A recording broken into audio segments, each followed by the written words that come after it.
It's time for an inside look at the most powerful motorsport on the planet.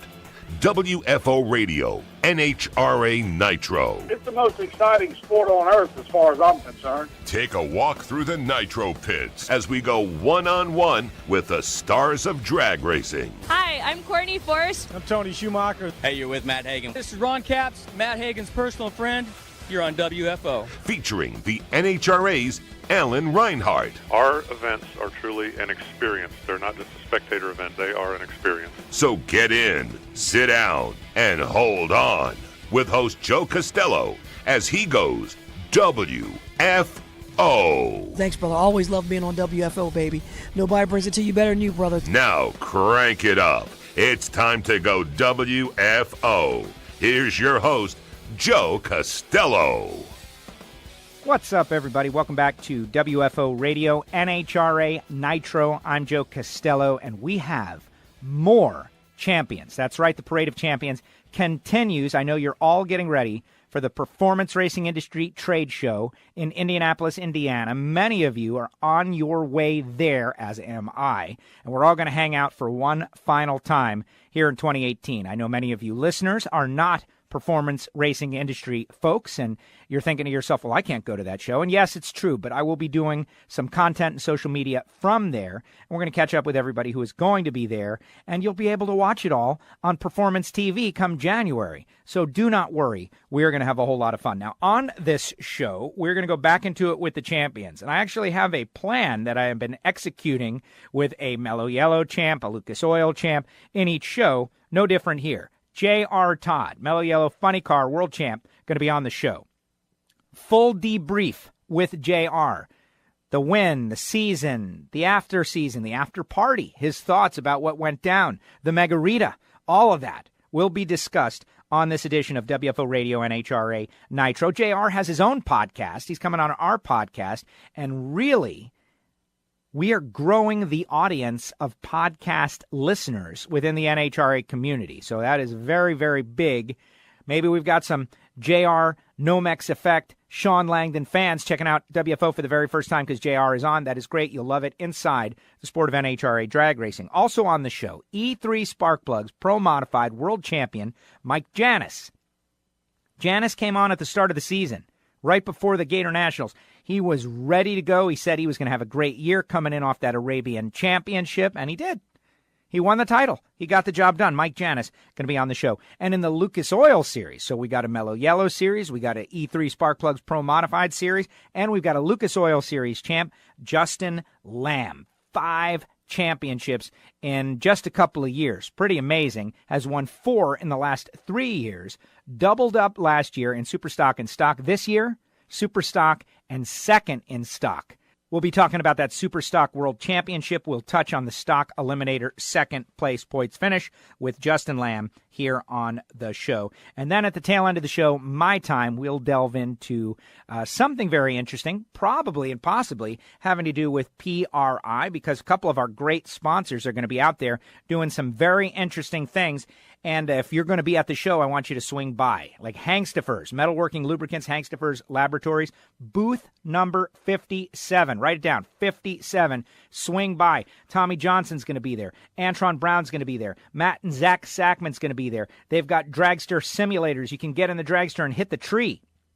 Not literally, figuratively, practice tree. You get it. Thursday, 1 to 3. Friday, noon till 2.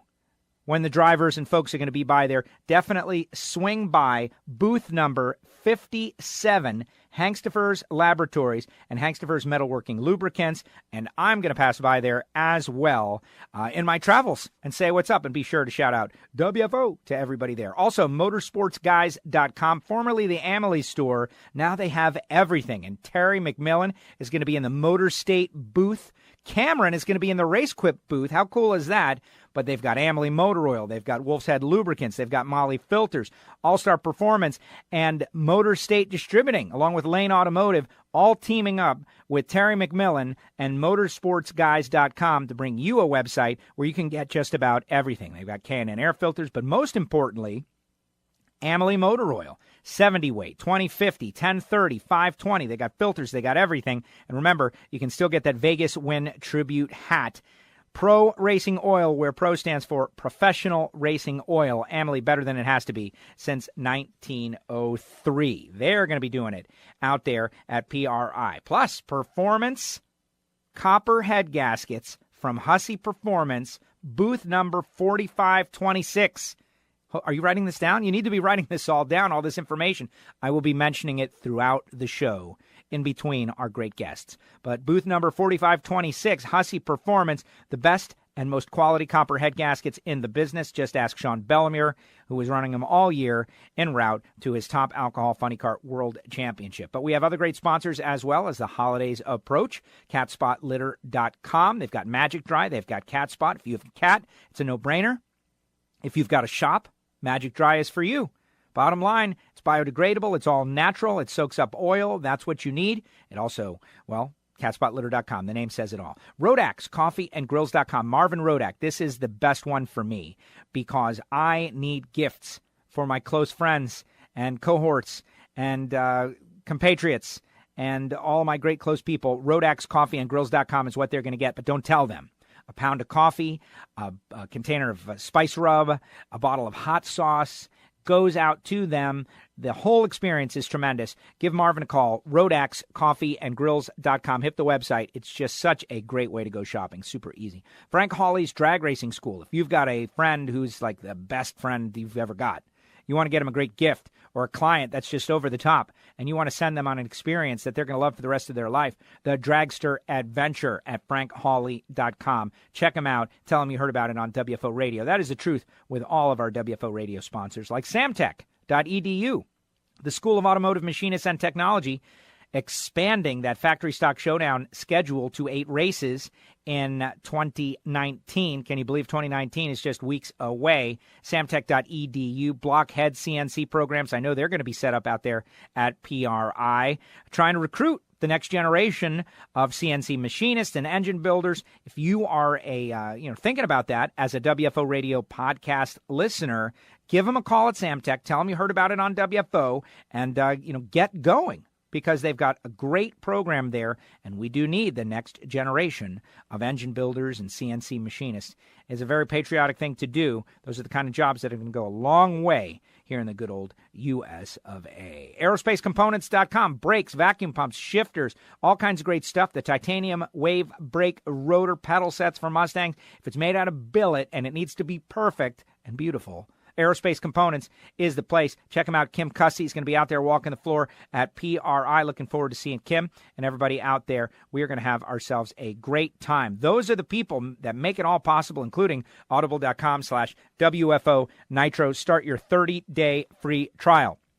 J.R. Todd, Justin Lamb, Mike Janis, all coming up, but every WFO radio starts off the same way. Joining us now, he is the voice of the NHRA. He'll be at PRI. I'll be at PRI, and this is our You're Going to PRI special show with Mellow Yellow Series champions. Alan Reinhart joins us now. Alan, welcome back.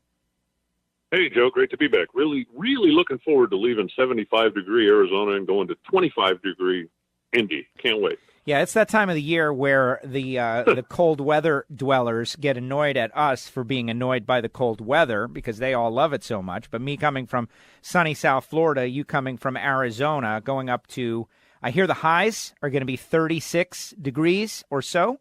The lows, low 20s. Of course, we're tough enough to handle it. But yes, annoying. Well, I'm tough enough to handle it because I'm never going outside if I can help it. True. I'm staying downtown, and for those who might not be familiar, Indy is a town that is very skywalk connected. So you can get from hotel to convention center to restaurants to shopping to a lot of different things setting foot outside. And that's going to be my goal, is to spend minimal time outside and just stay inside where it's nice and warm, because I freely admit that I am a cold weather sissy. That's why I live in Arizona. Yes, it is so true. There are many of us. And I, on the other hand, don't believe I'm staying downtown. I will be experiencing the cold weather. It is not something I'm looking forward to, but it's all worth it. PRI is worth it. I was talking to my father about this, Alan. You know, he would love to go to PRI one of these years, but the cold weather bothers him, and it's like, he's like, what's it like? I was like, it's the greatest racing store ever. And the only thing that would make it a better experience is if you had like $100,000 to spend there. Wow, that would be great. You don't? No, I don't. Do you? Could I get 100? Yeah, sure. You take a check, no problem, no problem. A lot of those guys will put you on some kind of a finance plan. I don't think you'd have any problem at all walking out of there $100,000 in debt. Yeah, no problem. Yeah, give me 2 of these, 4 of those. I'd be like Rodney Dangerfield in the pro shop in Caddyshack. Box of those, 6 of those. Ooh, yeah. Look at these orange balls.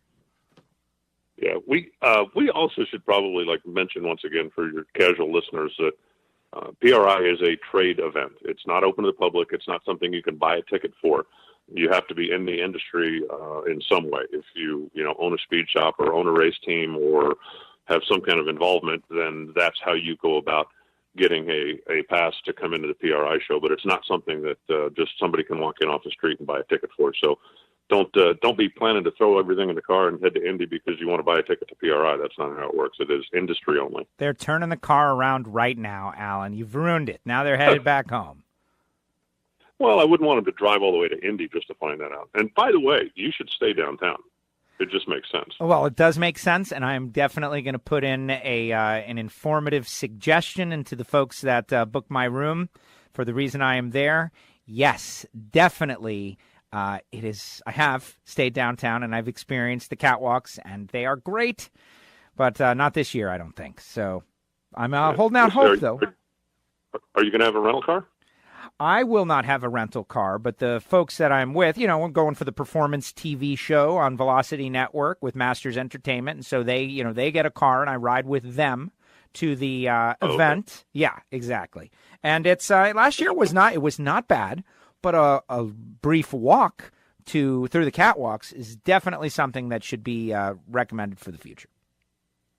Well, when I was doing it and doing everything, on my own dime, I always did, the hotels downtown are more expensive. I can stay out here. This all makes sense. But then when you figure, okay, if I don't need a rental car, and now I don't have to pay for parking every day when I go downtown and do this stuff, and it saves me on the commute, all of a sudden it's like, it really makes financial sense just to stay downtown. Sure, the hotel's a little bit more expensive, but you avoid some of the other expense. The downside, obviously, is that if you decide, hey, I want to run out to Brownsburg, or hey, I want to run to the bowling tournament, then you've got to find another way to get there. But there's always ways around that. There's always a way around that. But the racers are taking over Indianapolis. It is going to be great. We're going to have a good time. Several of our sponsors, Hangstifers, they're going to have a big thing going on in their booth. Hussey Performance going to have things going on in their booth. That's a big deal. A lot of news potentially going to be breaking. A lot of news going on, having broken already. The shortest pro stock retirement in history, I believe, is now, it goes to Bo Butner. He's back for 2019. Bo the retirement lasted, I believe, 2 weeks. Yeah. How long was WJ's? Because I remember one point WJ announced his retirement and then never missed a race. So I don't know. I'm not sure that what Bo did is a record, but it's certainly in the top 2 or 3. And I think that's, a positive side effect of the announcement coming out that the schedule was going to be cut back, because a guy like Bo, who, racing is not his livelihood, and taking all of the time away from work, was just something that got to be not worth the investment, so to speak. So that's why he decided to pull back originally. And then when the schedule was cut back and, you sit down and look at it and go, I can make this work. Because Bo was still planning on doing some racing. He was going to run the factory showdown races, and he was going to run some sportsman stuff. So if he's already looking at the fact that, I'm already putting together a schedule that's going to be 12 or 15 races running my sportsman stuff, 18 races to continue to run pro stock is something that you can work with. It's, obviously it's good to have him back, and hopefully there'll be some other competitors that take a look at it as well. I know Chris McGahey for the last couple of years has not wanted to run a full schedule for exactly the same reason. He doesn't make his livelihood from racing. And so therefore he doesn't want to have to be committed to that much time. But if you're going to run 14 or 15 races a year on, kind of as a hobby, and I don't mean that, he's not trying to win, he's not taking it serious, he's just out there to goof off and have a good time. I just mean that it is not how he makes his living. Now, all of a sudden, 18 races to run for the championship, I think looks more appealing. So, hopefully there'll be a few others that look at that concept and take the same action. I agree, and it's a big formula. And people who are casual fans and think, okay, these guys are racing, and racing is cool, and I want to see as many races as possible. Maybe don't consider things. And when this first came out, I think a lot of people were like, "Oh my God, this is terrible." And I believe we were like, let's wait and see. And there are families involved, there are children involved, there are people with responsibilities that, frankly, stack up a little more important than racing. You want to see the kid graduate. You spend time with the wife and kids. I remember a couple of years ago, Chris McGahey took races off.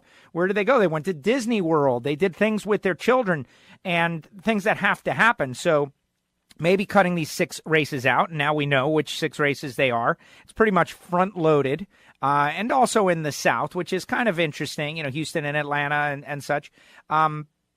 Maybe this is exactly what the doctor ordered for a lot of people that they love racing, but it's not the only thing that they love. I agree with that. And I also think that, with NHRA and the NHRA on Fox team making the commitment that there are going to be some television that is dedicated specifically to pro stock, both 2-wheel and 4-wheel. So there'll be an opportunity for those machines to get some more TV time and to basically be, the stars of their own show instead of being part of the show that focuses mainly on the nitro cars. So, hopefully that's something that will have some sponsor value and will also generate some other interest because, obviously there are a lot of people that truly like pro stock. But when you look at the trend over the last 8, 10, 12 years, it became very obvious that, something needed to be done to try to reinvigorate and rejuvenate the category. And if that means a short-term, cutting back of races, then okay. And if the dedication of, one of the complaints has been, we don't get any time on TV. It's all about the nitro cars. It's all about the nitro cars. So NHRA on Fox this year is going to at least try an experiment of doing some standalone shows that will focus on pro stock. If those are well received by the fans and well received, any reason why that program couldn't expand in the future.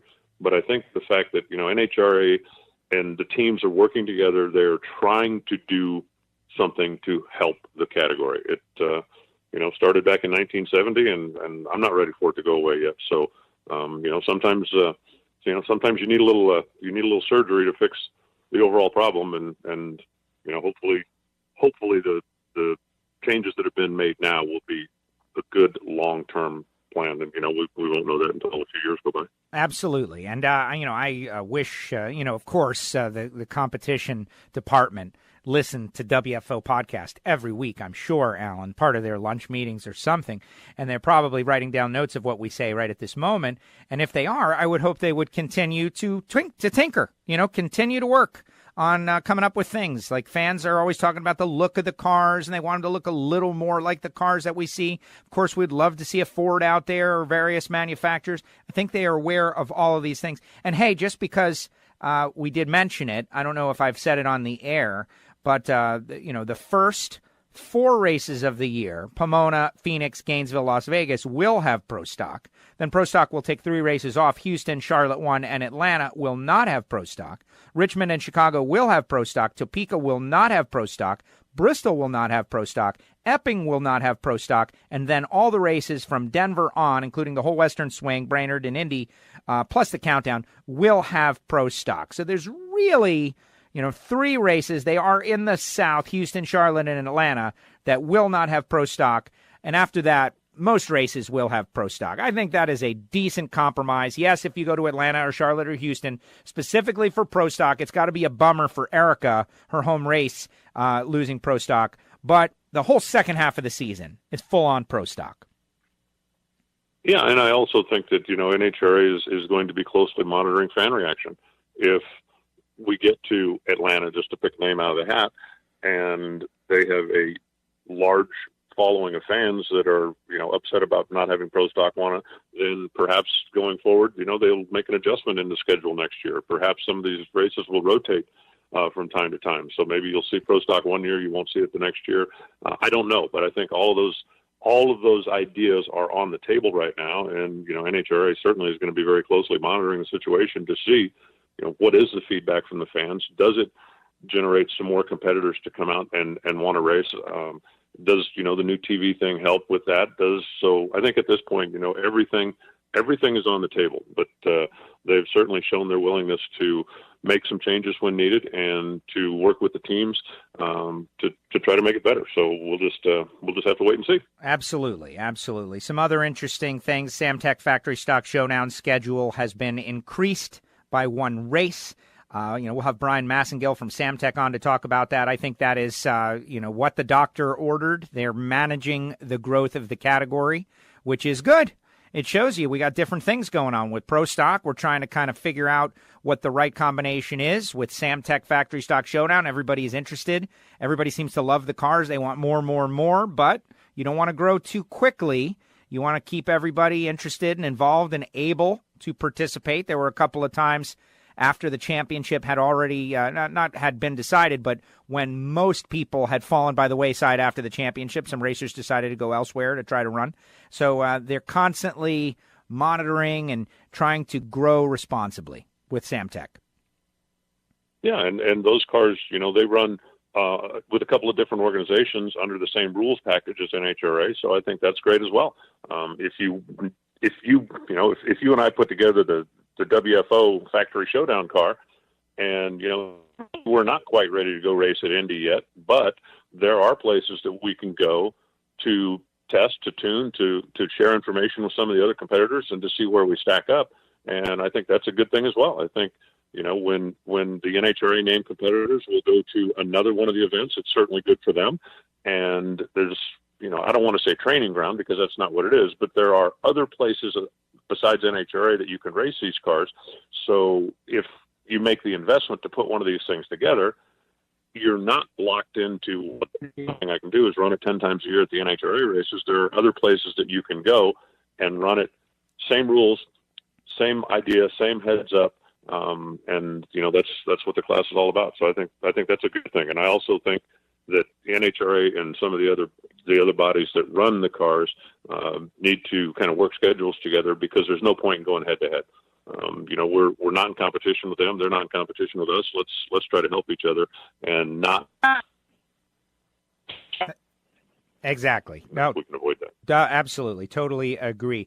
You mentioned running the U.S. National. First of all, on that point, I love exactly what you're saying. You got to give people the opportunity to elevate their game to the national event level. They got to be able to run these cars and learn.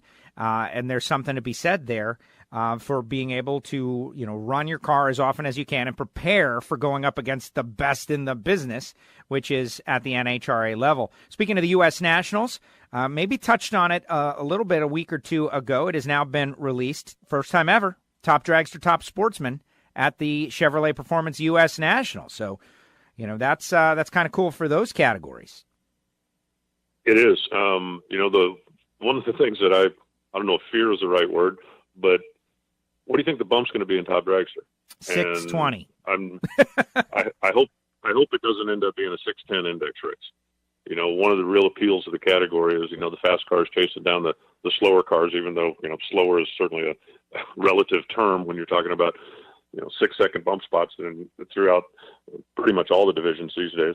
But, hopefully it doesn't end up being a 610 index race. And there are enough cars right now that'll run that fast that it wouldn't surprise me if the bump is, as you said, 620, something in that neighborhood. So yeah, it's going to be filled with fast cars. Everybody's going to want to be there. It'll be interesting to see, the entry list, because I think everybody that's, ever done anything is going to want to go out there and mix it up. Past champions, guys with many great points, going to try to get in on the mix. So it'll be kind of cool. And let's explain what you said with 610, because I don't know that all of our WFO radio listeners are up on the fact that the floor in the category has been raised from 600 to 610 in top dragster.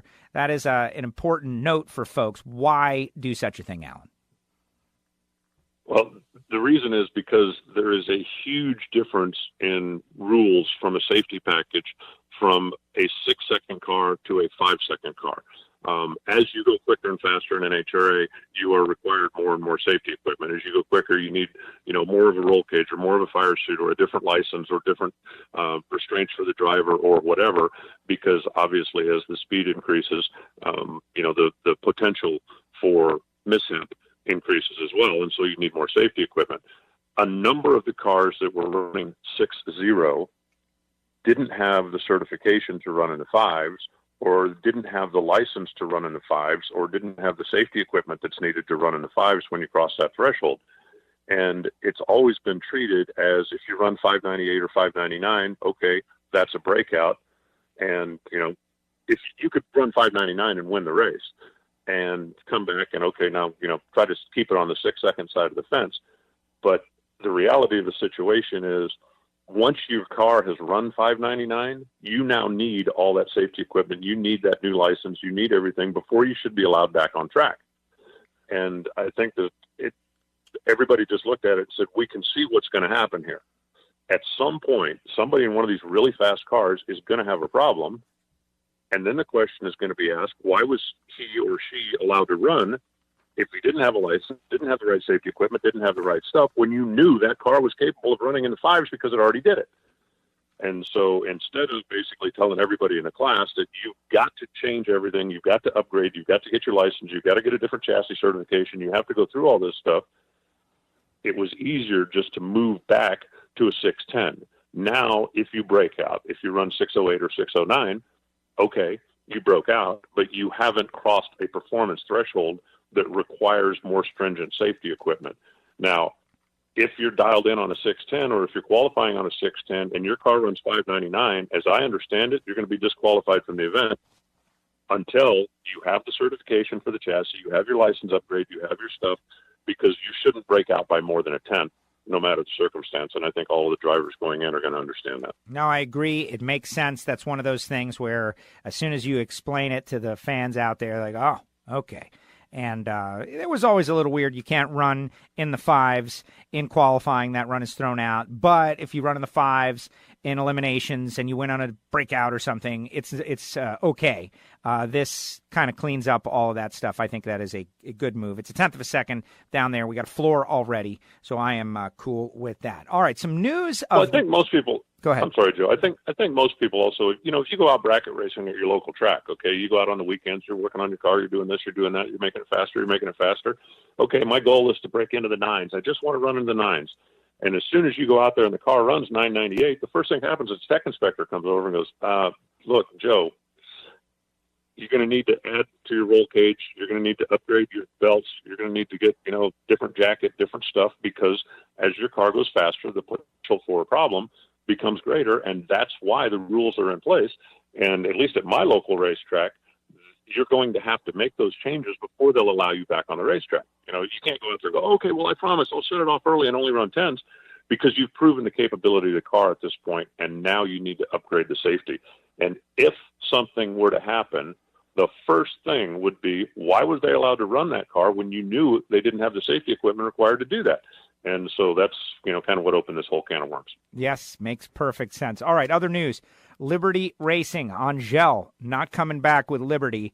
It's going to be Joey Gladstone, who was added to the team late in the season, and Corey Reed. Angel, looking for something else, but just separating from Liberty Racing. Yeah, and I think that writing was pretty much on the wall when Joey started riding Corey's Spike, and they made the announcement he would be a full-time rider next year. Everybody knows Corey's having a new bike being built, and that he was going to be back on it.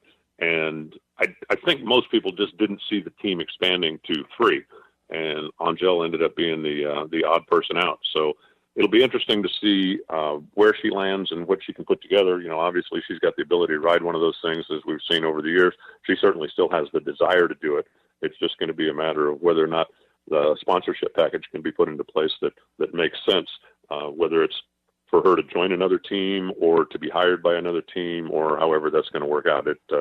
We'll just have to wait and see. She, obviously is working the phones and beating the bushes and trying to make something happen. So keep my fingers crossed. There you go. And this one was a little surprising. Competition Plus first reported Tommy Delago who caught on with the Snap-on team at the end of the season. And I really feel like Cruz was pointed in the right direction, and I certainly heard anecdotally that, changes and improvements and things were found and made. But Tommy D not going to be back with Cruz in 2019. Yeah, I was surprised to hear that as well, and I haven't spoken to either one of them, so I won't speculate about why or what happened or what came up. I know the last time I talked to Tommy out in Pomona at the World Finals, he was looking forward to next year. It's a project they wanted to work on over the winter and some that they wanted to implement. So, for whatever reason, it just didn't work. But as I said, I haven't spoken to anybody, and I won't speculate on why. Yeah, maybe that's something we'll learn out this weekend out at PRI. All right, on this show, we got J.R. Todd to talk about the championship. 4 wins in the countdown, 1 runner-up, 1 semis. Just an unbelievable countdown. The only thing that overshadows it is the perfection that is Steve Torrence. We got Mike Janis and Justin Lamb. Justin, big fall-off from last year, Alan, where he won 2 championships. This year, he finished first and second in stock eliminator. So, you're going to have to hit him with that. Like, hey, what happened, Justin? No, he's, unquestionably just one of the most amazing sportsman talents coming out of the junior dragster ranks. And, they've got good equipment. They prepare very well. And Justin knows what he's doing when he's behind the wheel of the car. So he is a tough out no matter what and on a run right now. And the amazing part, I think, is how good would he be or how many races would he win if that's what he did, if he took the Dan Fletcher approach, right? Okay, let's just throw everything in the coach and head out someplace. But he works a full-time job, and he schedules his races around, vacation time and time that he can get away from work. And so he's certainly not spending as much time behind the wheel as, again, a Dan Fletcher, a David Rampy, one of those guys. But yet he is still getting it done. Just a really, really amazing talent behind the wheel. And the run for the title, I wonder, were you on the mic for that? Him and, Zeskowski battling all year long, and the fact that it comes down to a race against each other, for the most part, to determine the championship. Yeah, and that's one of those things that if what you really, really need to do is beat Justin Lamb, Vegas is not where you want to race him. It's home track. It's comfort zone. It's just, something about that place. And, drag strips are all straight. They're all flat. They're all quarter-mile long in racing stock and super stock. But some guys just have magic at some places. And for Justin Lamb, that place is Las Vegas. Who knows what the outcome would have been if they'd raced in Chicago, say, or, one of Brad's favorite places. But, you pull up in the lane, and in Zaskowski's case, you drop the clutch and hope for the best, and this time it just didn't work out. Yeah, had a good run, didn't work out, and that's the tough part of drag racing. Mike Janis, E3 Spark Plugs Pro Mod champion in the NHRA, and only won one race, runner-up a race. It was kind of an interesting season thinking back about, the door was open, for Ricky, the door was open for Stevie Fast, even after the crash, big run out in Charlotte where Mike has to beat Stevie first round to pretty much end his hopes. An exciting season nonetheless, though. A lot of ins, a lot of outs. Well, that class is just so competitive and so packed with talent and with fast cars. I don't envision a time where somebody wins 5 races in a season. I mean, unless something really, really wild happens. You remember it was just a couple of years ago that there were 10 different winners in 10 races, and the guy that won the championship, Troy Coughlin, never won a race. He just kept going rounds and going rounds to win the championship. So, in this day and age, I don't think it's as much about winning races as it is not losing the first round. You've got to keep those first rounds and second round losses to a minimum, and then you're going to have a good showing in the points. Yes, that is so true. Go to the semis. In thinking about the championship and just looking at the way it all worked out in every category, you really need to get semifinal points every countdown race, or you're going to have some trouble. And that is, for the most part, what everybody did, with the exception of Pro Stock Motorcycle, which was just wide open. Now, J.R. Todd, give me your impressions. We're going to hear from J.R. in a few minutes, and kind of interesting. Like, number one, I can tell you that I like the kid. Like, I think he is a character. Right? Him and Steve, I make a big deal about, this year we got 2 guys as faces of the Nitro categories that are everything everybody has asked for the last 10 years, not corporate types, not just repeating the sponsor name. They are their own people. They're their own character. They'll tell it like it is. They'll say something unpopular. JR has got this racing, friend group that extends well beyond drag racing. He's a sprint car guy, really.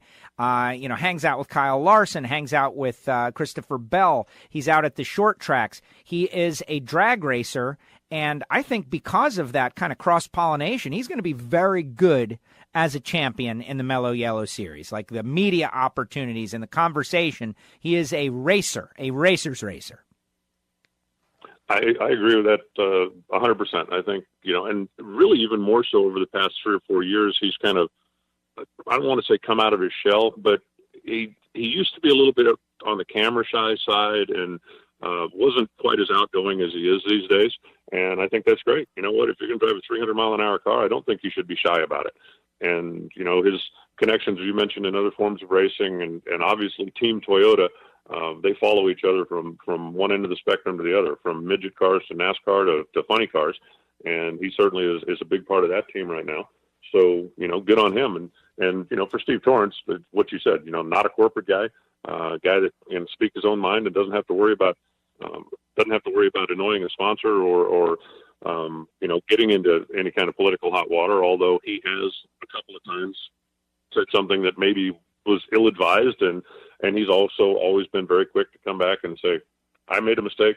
I apologize to that person or that team or whatever when he has crossed the line. But I think everybody knows where you stand with Steve. He's out there for one singular purpose, and that's not to make friends, it's to win races. So good for him. There you have it. So you got your lawnmower all fired up to mow the lawn out there. You actually have responsibilities this time out. So it's not just Alan Reinhart out there, looking for cool parts and pieces. I'm certainly ready to put some laps on the floor. I've got a seminar that I'm going to be moderating on Friday afternoon or Thursday afternoon, and looking forward to it. One of the big reasons that I go out there is just simply to see people. There are so many people that I communicate with or do business with or stay in touch with throughout the course of the year with an email, a text message, and it's nice just to go, shake a guy's hand and say hi. And that's one of the big reasons I go back there. And, also to see, what's new, what's coming out, what the products are. And it's a great networking opportunity. So that's really the main reason that I go. There you go. And I want to let you get ready and head out to the airport and all that stuff. But I got one more question for you. What was that engine that you tweeted? It's alive. It looks like some sort of ancient tractor. I couldn't really discern what I was looking at, but I know you brought it back to life. What was that? Oh, it's a 1949 Ford 8N tractor, just a general utility tractor. They'd made 500,000 of them back in the day, and this one had been sitting for a couple of years and wanted to get put back in service. So I drug it on a trailer and brought it down to my shop and cleaned it up and went through it and fired it up yesterday for the first time in quite some while. It's not quite ready to go back into service yet. I've still got to put the rest of it back together and do some things, but it's 4-cylinder, flathead. Anybody just Google Ford 8N tractor, and as soon as the picture comes up, you go, oh yeah, I've seen those around. The funniest part of the thing, I think for me, was how well known they are. I mean, I've seen a lot of these things around, and I actually worked on this one, 7 or 8 years ago. But I thought it was funny when I called my local parts store, which is not a tractor place. It is a, auto parts store. And I called and I said, I need a carburetor kit. And the guy said, okay. And I said, a 1949 Ford tractor. And I'm smirking under my breath because I just know I'm going to end up, online tracking something down or doing whatever. And the guy said, is it an 8N? And I went, yeah. And he said, got it in stock, $22. Wow. I went, what? That's amazing. And then it ended up, the carburetor in this thing, remember, 1949. The carburetor on this thing is cast iron. It weighs about 4 pounds. And so I get the carburetor off of it. I'm taking the emulsion tube out, taking the thing apart, and it ended up twisting the tube off down inside the carburetor. And I went, and again, it's been sitting for years. And it's like, oh man, now what? And so, the trusty interweb, click, bang, pushed it, brand new carburetor, $39. And I went, oh, send me that. So the carburetor kit's obviously going back, but carburetor showed up yesterday, and I had gone through, cleaned up the points, and done the rest of the stuff, and put the carburetor on it yesterday, and put a little gas in the float bowl, and pushed the button, and it barks to life. But it's just a neat old tractor. It's a 6-cylinder electrical system with positive ground, has a generator on it, and 1949. It was built 70 years ago. Yeah, no, it still has its original starter, original generator, original water pump. The lower tank of the radiator is cast iron. I mean, these things were built to be gorillas, and they're still. A friend of mine did some online research. He said, they actually built over 500,000 of these things back in the day, and it's believed that more than half of them are still in service. Well, I'm looking right now. I just, typed it in when you said so I could see the photograph, and I guess I have gotten, Machinery Pete. There's a whole bunch of them for sale. This one's $8,500, this one's $3,200, this one's $2,900, but there are a lot of these things out there, and they're all, 1948, 1953, 1942. That is kind of amazing to me that something that was built, like you said, 70 years ago, there are so many of them that are still just in service, like this one, 1949, $2,000, right? Wow. It's kind of blowing my mind. They clearly don't know about planned obsolescence. Well, tractors have always been different from automobiles. They don't have a 99 model, a 2000 model, a 2001 model, a 2002 model. They build a tractor, and then whatever the model is runs its lifespan, which is usually more than a year. And then the new model comes out. And the 8N first appeared in 1947, and they were in manufacture until 1953 when the new model came out. So all of these years, they're all, basically the same machine. And the way that you tell what year your tractor is simply by serial number.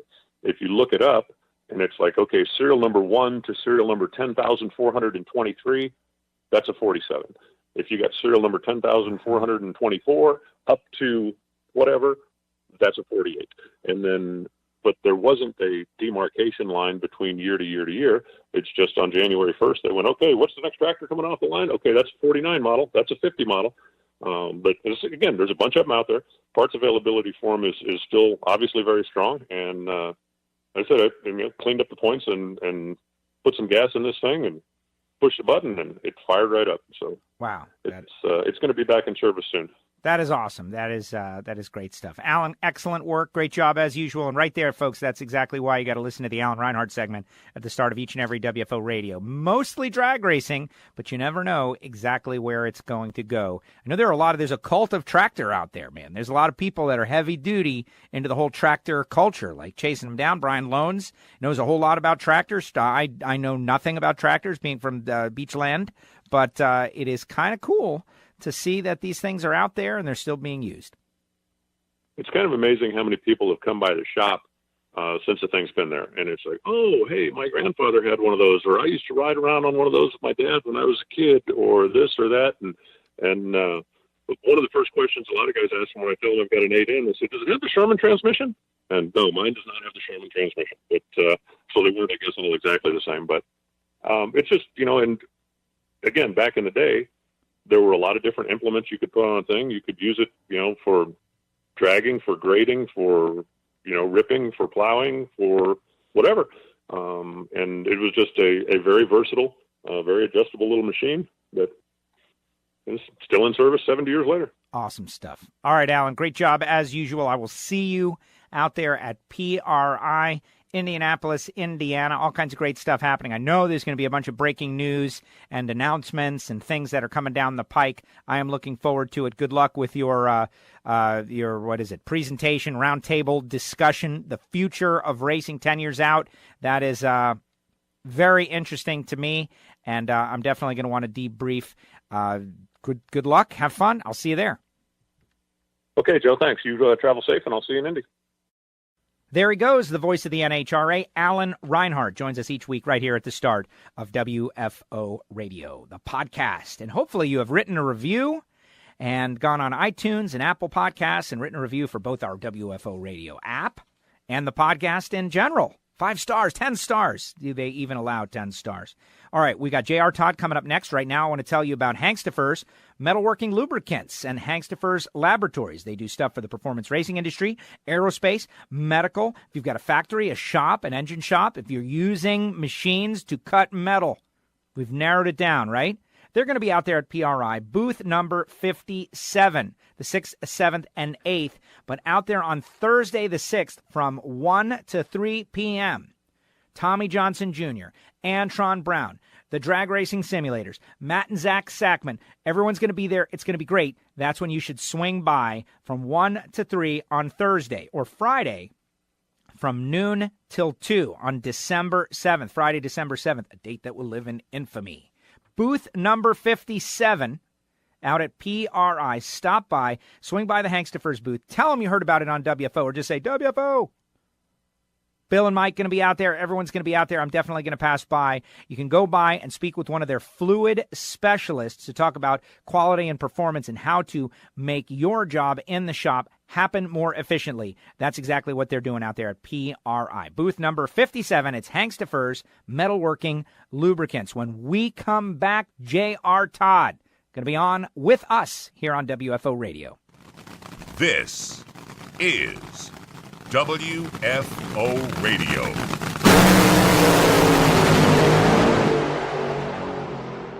Hey, racers and race fans, I want to tell you about the motorsports guys. Terry McMillan from Elkhart, Indiana, has got a new venture, and we want you to hit the website. They've got all kinds of great new parts, pieces, filters, oils on there, including Amelie's new Pro Racing 70 oil with Molly. It's used by many professional drag racers, including Terry McMillan, for larger turning curves and avoiding those drop cylinder moments. It saves bearings and crankshafts and provides more compression with better ring seal and less fuel in your oil. You can get it at motorsportsguys.com. We'll carry Amelie, they carry Wolf's Head Oil and Lubricants, Molly Filters, K&N Filters, All-Star Performance Racing, and high-performance parts from Motor State Distributing and Lane Automotive. It's going to be a one-stop shop. They're going to have it all. But most importantly, oil, Amelie, better than it has to be since 1903, available at motorsportsguys.com. Check it out. Bookmark it, motorsportsguys.com. Terry McMillan stepping up as a supporter of WFO Radio. Check him out, motorsportsguys.com. Hey, WFO Universe. Want something for free? Send a self-addressed stamped envelope with plenty of postage, and we'll load it up with free WFO stickers. That's right, I said free. Send your envelope, care of Castello Media /WFO stickers to P.O. Box 848353, Pembroke Pines, Florida 33084. Do it now. Hey, everybody, this is Joe Castello. When I'm at the racetrack, I am always checking out the cars to see what's hot, what's cool, what is the nicest and best and most effective part piece out there. And what I am finding is that the folks at Aerospace Components have got it going on. They've been in business for over 30 years. Everything is made in America, and they are family-owned and operated. Aerospace Components is a name known throughout the racing industry as one of the leaders in manufacturing high-performance drag racing products. And if you go to their website right now, Aerospace Components, you can check out exactly what I'm talking about. Check it out. That's aerospacecomponents.com. Let them know you heard it on WFO. Subscribe to WFO Radio on iTunes. Never miss a show. And don't forget to write a review. WFO.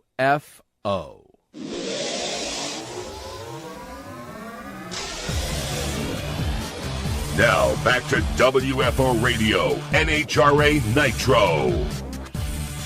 Welcome back to NHRA Nitro. Getting ready for PRI. Our Parade of Champions continues as the 2018 season is in the rear view mirror. We've got Justin Lamb and Mike Janis coming up a little bit later. J.R. Todd.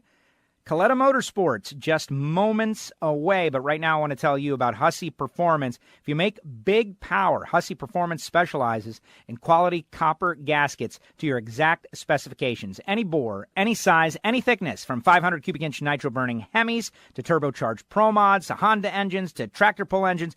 Hussey makes the gaskets, and the gaskets are stocked in increments of 1/1000th of an inch. And if they don't stock it, they can custom make any gasket for any application. 724-318-8292. That's David Allen's personal cell phone number. Or go to husseyperformance.net. David inspects every gasket that goes out the door personally. He's carrying around the micrometer everywhere he goes. 724-318-8292. And if you're out there at PRI, swing by booth number 4526 and say WFO to David and the family out there. Everything is made in America, including the machines.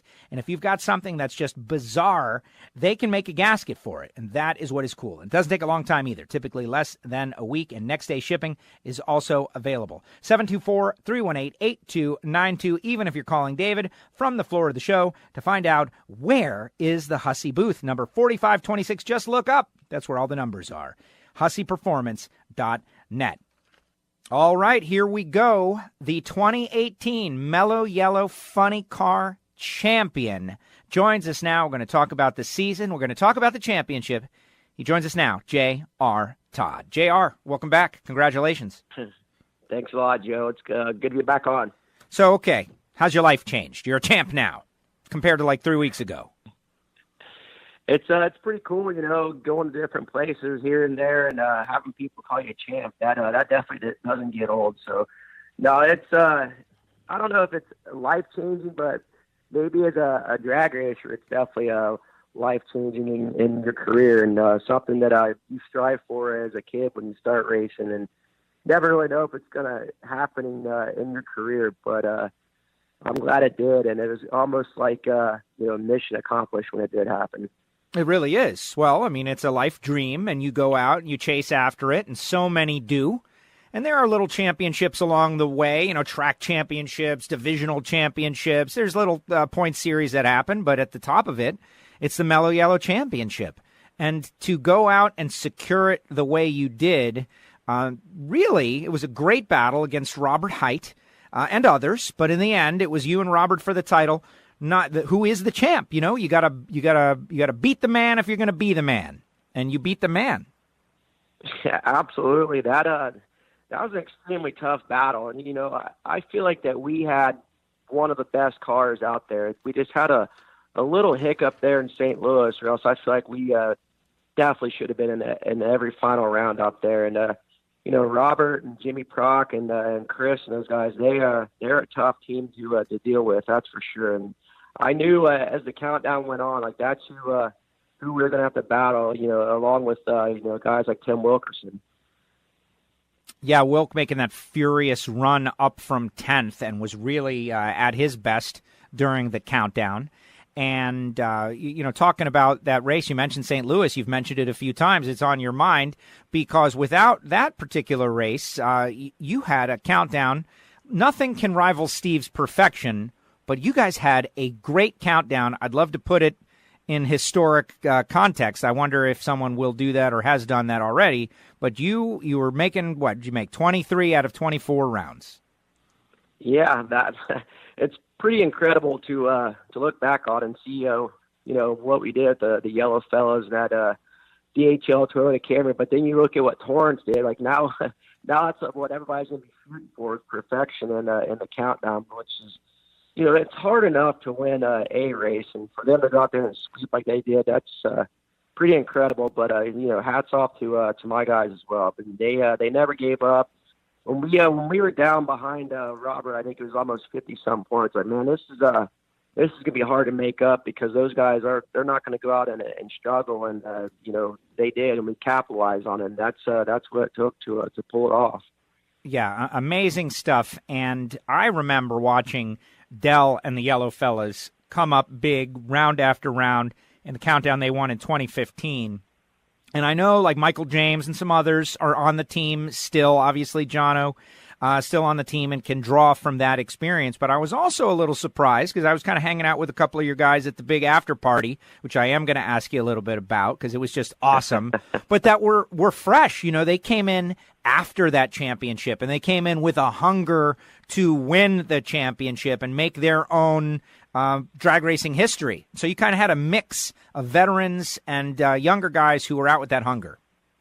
Yeah, that's the crazy part is like we got a handful of new guys, young guys that don't have a lot of experience working on a nitro car, and for them to pull off what they did, minimizing the mistakes all year, and just those guys, like, they have a lot of fun. They all get along really well with each other, and they love to win, and they never get down and out. Like, they don't give up on me, and I don't give up on them. That's for sure. So to be able to pull it off together, I feel like we pretty much were all kind of a new gang together. I mean, those guys in 2015 with Dell, they had some experience, and I knew going into last year that was a championship team, and that we should be capable of going out there and what those guys did with Dell. So it was pretty cool to be able to pull it off the way we did. Yes, and as it developed, you mentioned Gateway. You got to the semifinals. You left first, and it was really a pedaling race to the finish. Wilk got there first with a 5:18. So sometimes these things don't hook up. I'm sure you probably have it burned on your brain what went wrong on that particular run. But, we need not go there because that's a small battle lost when the war was won. When did you ever think, I mean, as you're getting closer to it, though, it had to, emerge. When did you think, man, this could be a championship year? I could win a championship with these guys? Honestly, when we started out, winning at the beginning of the year in the springtime, like, that's what, got my confidence going as a driver. I mean, we beat Robert there in the final in Houston, and just kind of maintained up there around the top 5 in points. That was my goal at the beginning of the year, to start the countdown off in the top 5. And then when we went out and won Indy, that's when I was like, all right, we can definitely go out there and contend with these guys. Now, we made the top 5. That was my goal. We go to Maple Grove and win the race and take over the points lead. That's right then is when it hit me, like, we can contend for a championship now. Like, I have all the faith in the world in these guys, and you don't want to start thinking that you're going to win it right away, the first of the 6 races, because it's a long, brutal stretch.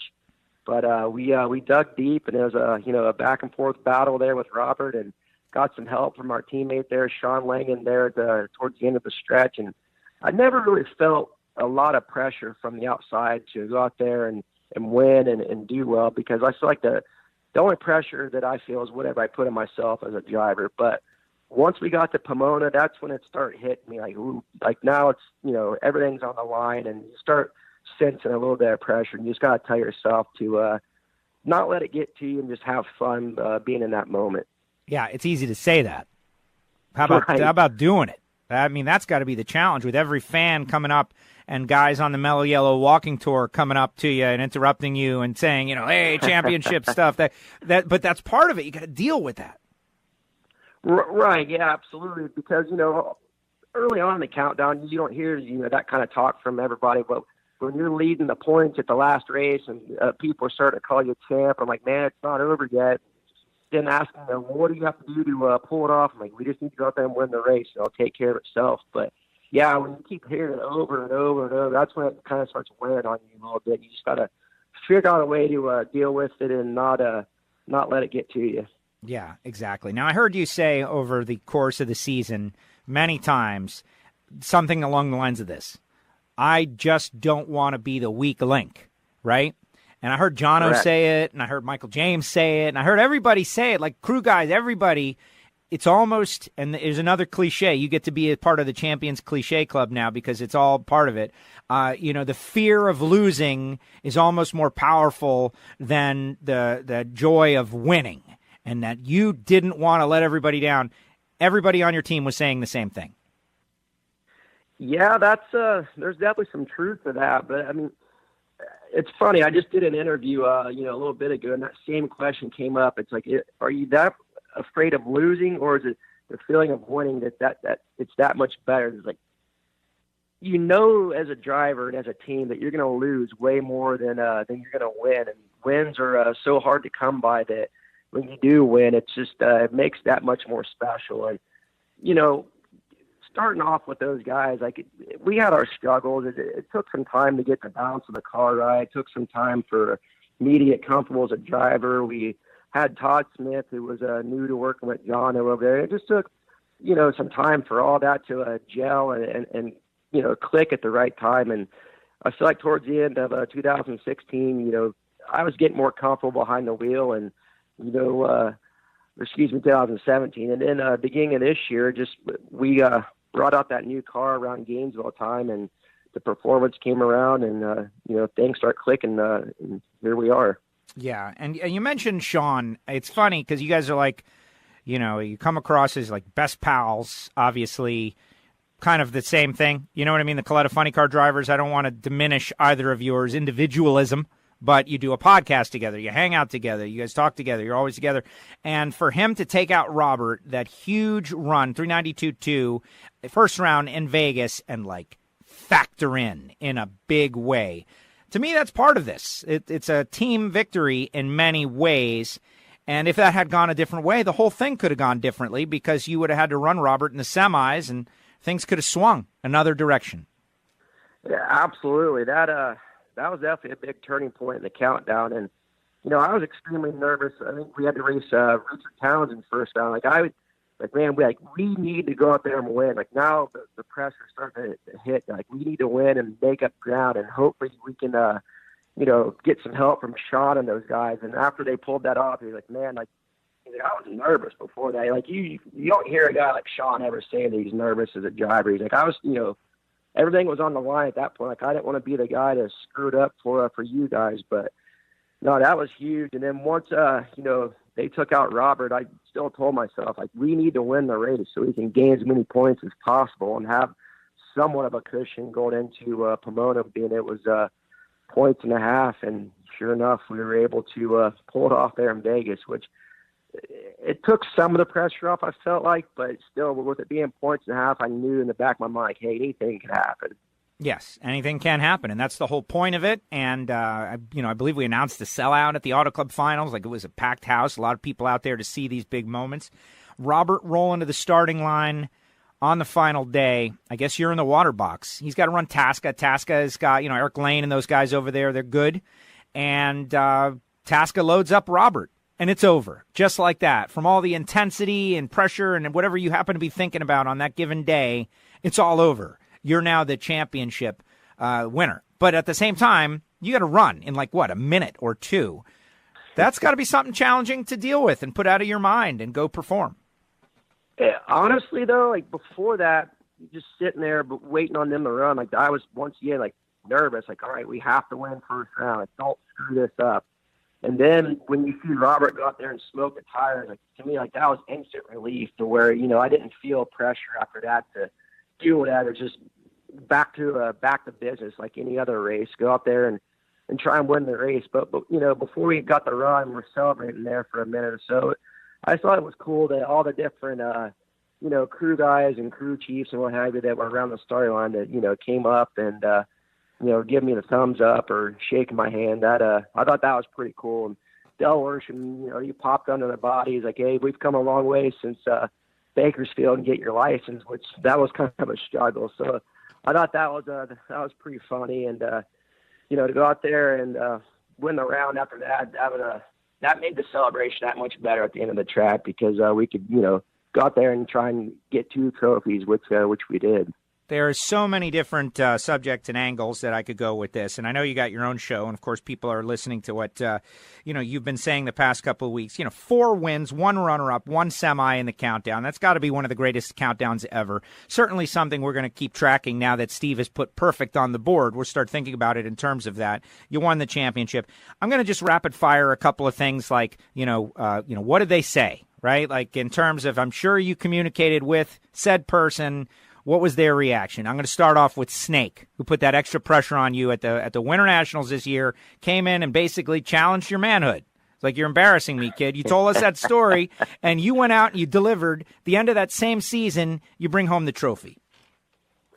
Yeah, I hear from Snake, I don't know, maybe once a month. Within the last couple of years, you start reaching out to me, texting me or calling me, and, not wanting anything, just, hey, man, I'm just checking on you, see how you're doing. So I think that's the coolest thing ever. And he came up to me Sunday in Pomona before first round, just, hey man, you all good? Making sure everything's all right. Which, yeah, he's just the coolest guy in drag racing. So for him to take out time to check on some punk kid like me, like I think that's the ultimate respect thing right there.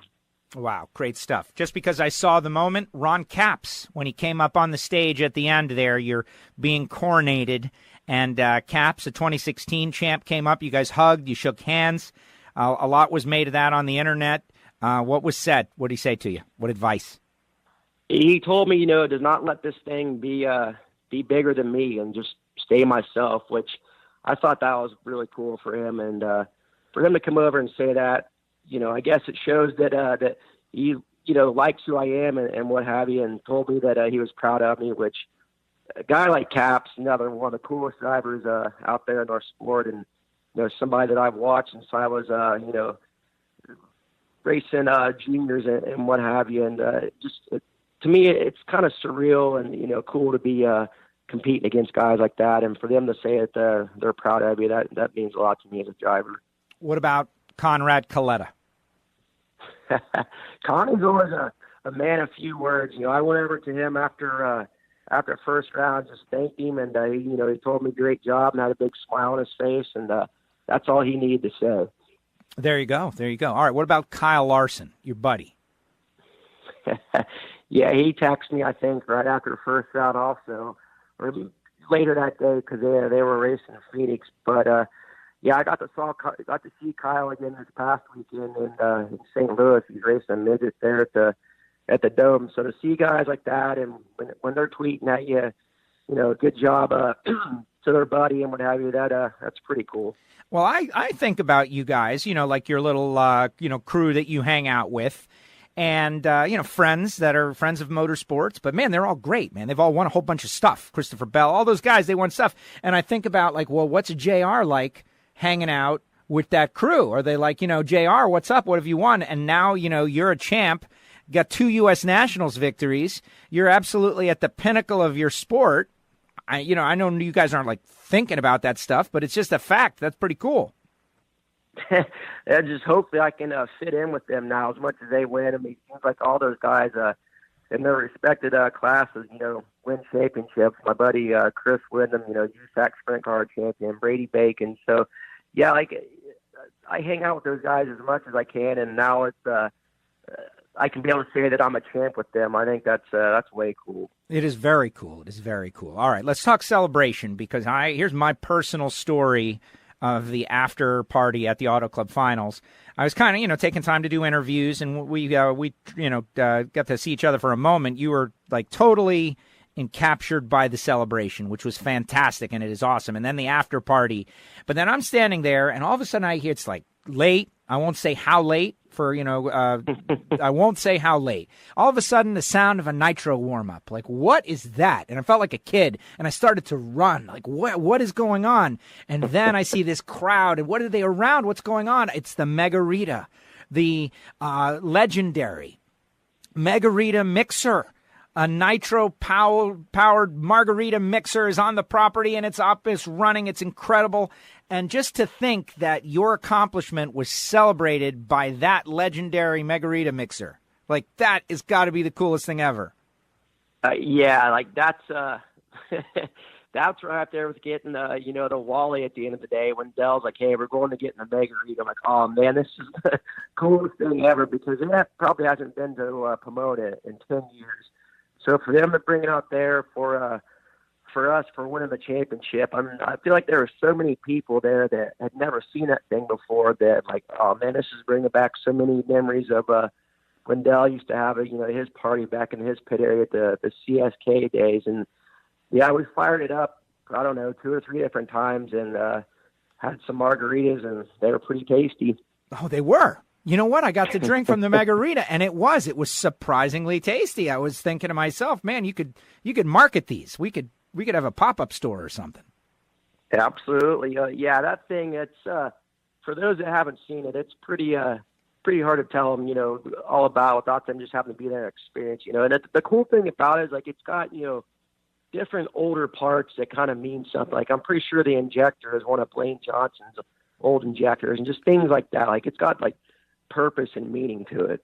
I had heard that also, and I wasn't knowledgeable about that until I heard it at your party. And wow, it does. It makes it even cooler, even better. All right, so let's expand now. Okay, J.R. Todd, Mellow Yellow Funny Car World Champion. Going into next year with a number 1 on the card, that's great and all, but I know you want to grow the sport. You invest a lot of your own time. You're doing your own podcast, Nomex Effect. Why? To get people insight into you. Because why? You want to make more fans, man. It's all about it. You love the sport. We all love the sport. You're going to be the face of the funny car category. You and Steve together, 2 kind of character guys, not really holding back opinions, definitely not corporate types. Exactly what everyone has really been wanting for many years.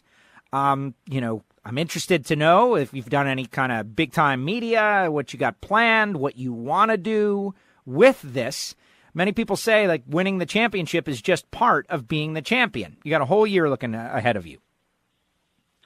Yeah, I mean, so far, I guess I would say I haven't done as many things as I thought I would or expected. I mean, some, local TV media here in Indianapolis and radio stations and podcasts and what have you. Just did an interview with Inc. magazine before hopping on here with you. But hopefully, between us at Castello Motorsports and some of our sponsors like Toyota, that we can try and take this thing pretty mainstream and try and help grow our sport, because like you said, as champion, you're representing the funny car class and the NHRA as a whole. So like we want to help get this out there to the bigger media types and help grow our sport, bring in that younger generation. So that's, like you said, one of the reasons we do the Nomex Effect, just to try and sell ourselves and get the word out there of our sport to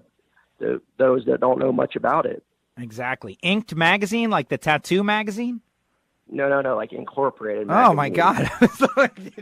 JR, I never really saw you as a tattooed guy.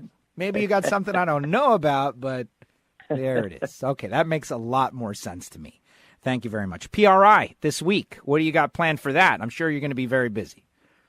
Yeah, I know we're going to go spend some time with some of our product sponsors and vendors, and thank them and sign some autographs for Molly and Cleveland, I know, and probably go to the NHRA booth and do some talking over there, and maybe go have some dinners and cocktails with some sponsors as well. There you go. I like that idea. All right, finally, you at the banquet, I thought, did a great job, and I encourage everybody to go watch your speech on NHRA.com or wherever it's available, because there was never a moment where I thought, like, all right, time to wrap it up, JR. It's getting long. I never thought that. Steve neither. You guys did a great job.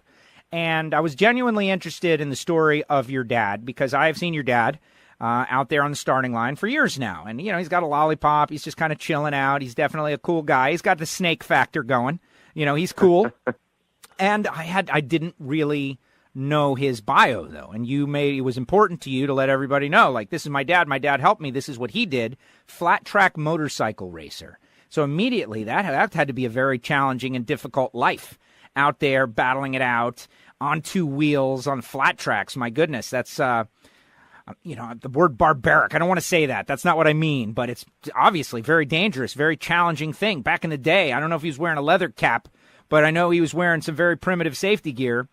And for him to come through that and be the person he is and put you in a race car to deliver him a championship. It's like, fathers and sons, that connection. Moms are very important. They keep it all going and they keep the families together.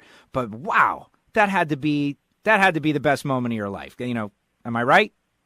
Yeah, that was pretty much the only way I could ever pay him back for everything that he's done for me, getting me to this point in my career. I mean, they took I don't know, I want to say a risk, but, gamble and, me drag racing, sacrificing a lot of time off work and, money going up and down the highway, racing for trophies. We're like, we don't even racing for money in junior dragsters, but just hoping that someday, like, you get to this point in your career and make this happen. But yeah, the back up going to my speech, man, that was probably the most stressful and nervous I've been in a racing situation. That's a tough thing to do, get up there and stand in front of everybody and talk. But yeah, I mean, racing flat track motorcycles, that's what I wanted to do as a kid. Just watching him race there in Lawrenceburg. I mean, he was done racing professionally by the time I was born, but always heard stories of him, racing with Scotty Parker and Jay Springsteen and those guys,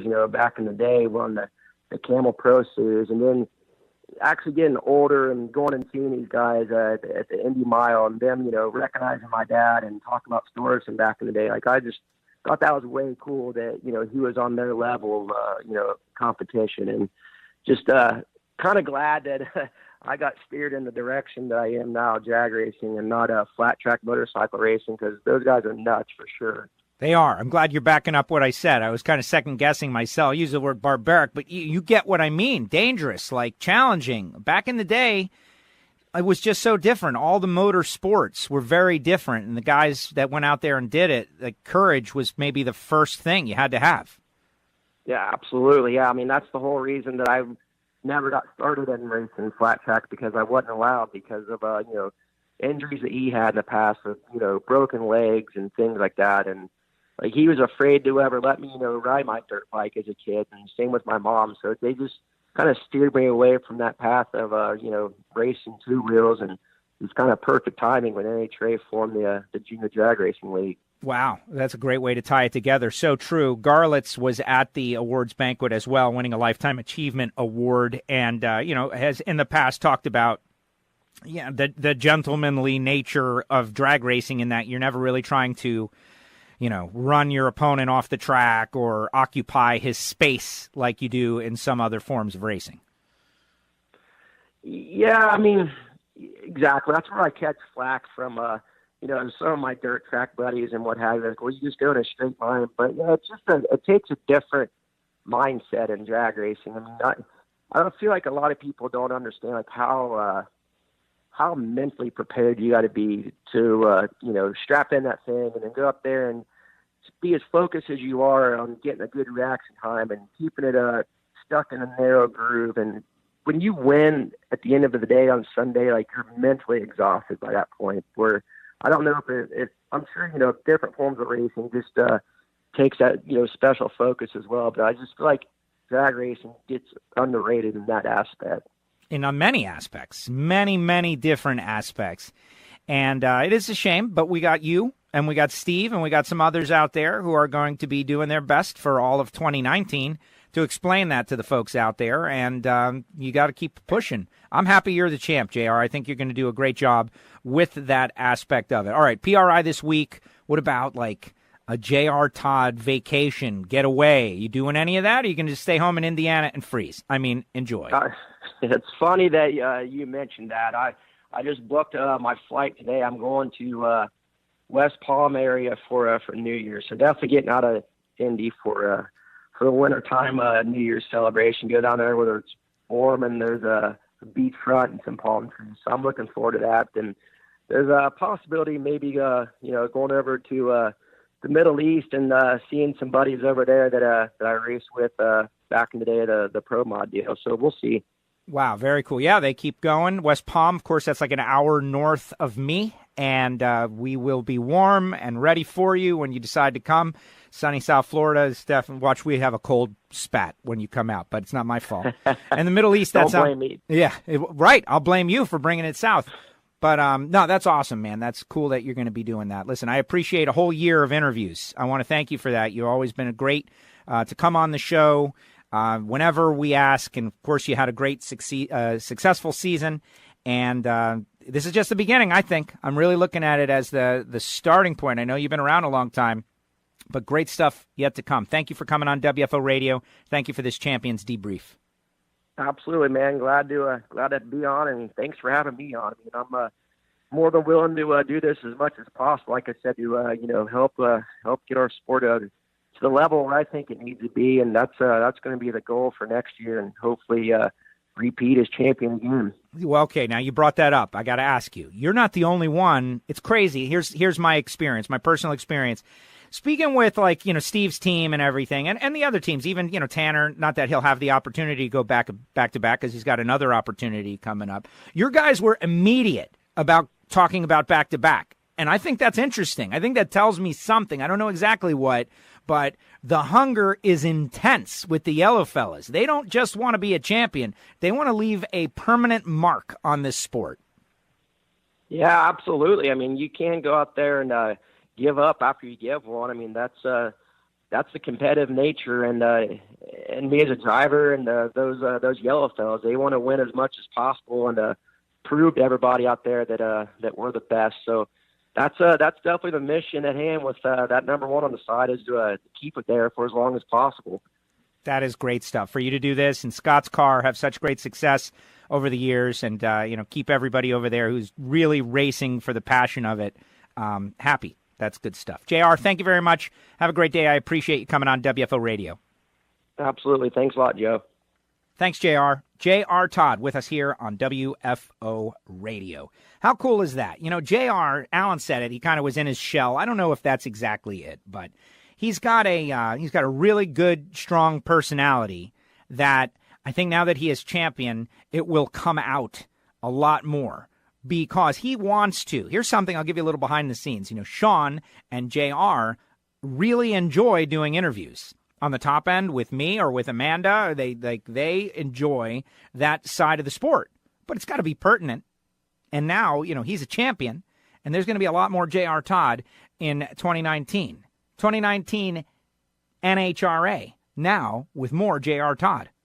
Coming up 1 year from now. I am looking forward to it. Thanks to JR for coming on the show and giving us a little insight to what he's got going on after winning the title in 2018 with the Yellow Fellas. And if you want to hear some great audio, we were able to catch up with some of the Yellow Fellas in our Pomona show at the after party with the Margarita. And honestly, I am honored to have had a margarita from the Margarita. And the idea that it's put together from all special parts from past racers, Blaine Johnson, that's just amazing. There's a lot of that going on in the NHRA. You just got to know where to look. All right, we got Mike Janis, we got Justin Lamb, all coming up. So stick around as the Parade of Champions continues. And then when this show is over, just let it play because the WFO archive is going to keep on trucking. But right now, I want to tell you about Rodax Coffee and Grills.com. Marvin Rodak. Coffee, spice rub, hot sauce, grills, grill tools for grilling, everything. Coffee mugs. If you just want a Rodax coffee mug, you can do that too.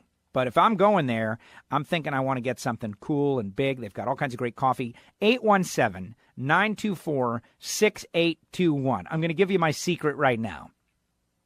My personal secret. Pick one blend of coffee that sounds cool. Like Funny Car Chaos or Bang the Blower. Like something that the recipient of the gift is going to be like, wow, that's cool. Because just like those that blend scotches, like Johnny Black, right? Same is happening with coffees. And Marvin is doing that. And so Bang the Blower, it's a very highly caffeinated coffee. Whereas Funny Car Chaos is a little bit different. It is purpose blended for drag racers and race fans. So the race fan in your life needs to get a bag of whichever one you decide. They're going to get a bottle of hot sauce and a container of the award-winning A26 Spice Rub that's also made out of coffee. And I actually interrupted Marvin while he was making the stuff last week. Like he's doing a batch of Spice Rub, which he's doing it there himself. To me, that is awesome. So if you're thinking to yourself, man, I would love to support the small and local businessman. I would like to support the local entrepreneur. I would like to support the drag racer. I would like my friends to get a great gift. All of these things are converging with Rodax Coffee and Grills.com. 817-924-6821. If you're going to do this, you should do it soon. Give Marvin some time to get these things out. 817-924-6821. Tell him you heard about it on WFO Radio. Marvin, I was listening to Joe, and he told me to call, and I've decided to do it. And get on it. Send out those holiday packs. Your friends will love them. And they're not just going to love you on Christmas morning or the day after. They will continually love you for at least a month or however fast they drink coffee. That is Rodax Coffee and Grills.com. Hey, Marvin. All right, when we come back, we're going to delve into the E3 Spark Plugs Pro Modified Series with world champion Mike Janis, a true world champion. We often say world champion, but he is a true world champion in that he has the Arabian Pro Modified World Champion and the NHRA Pro Modified World Champion. It's like a unification belt. He did it all. Janis, after this. It ain't just wide open, it's WFO.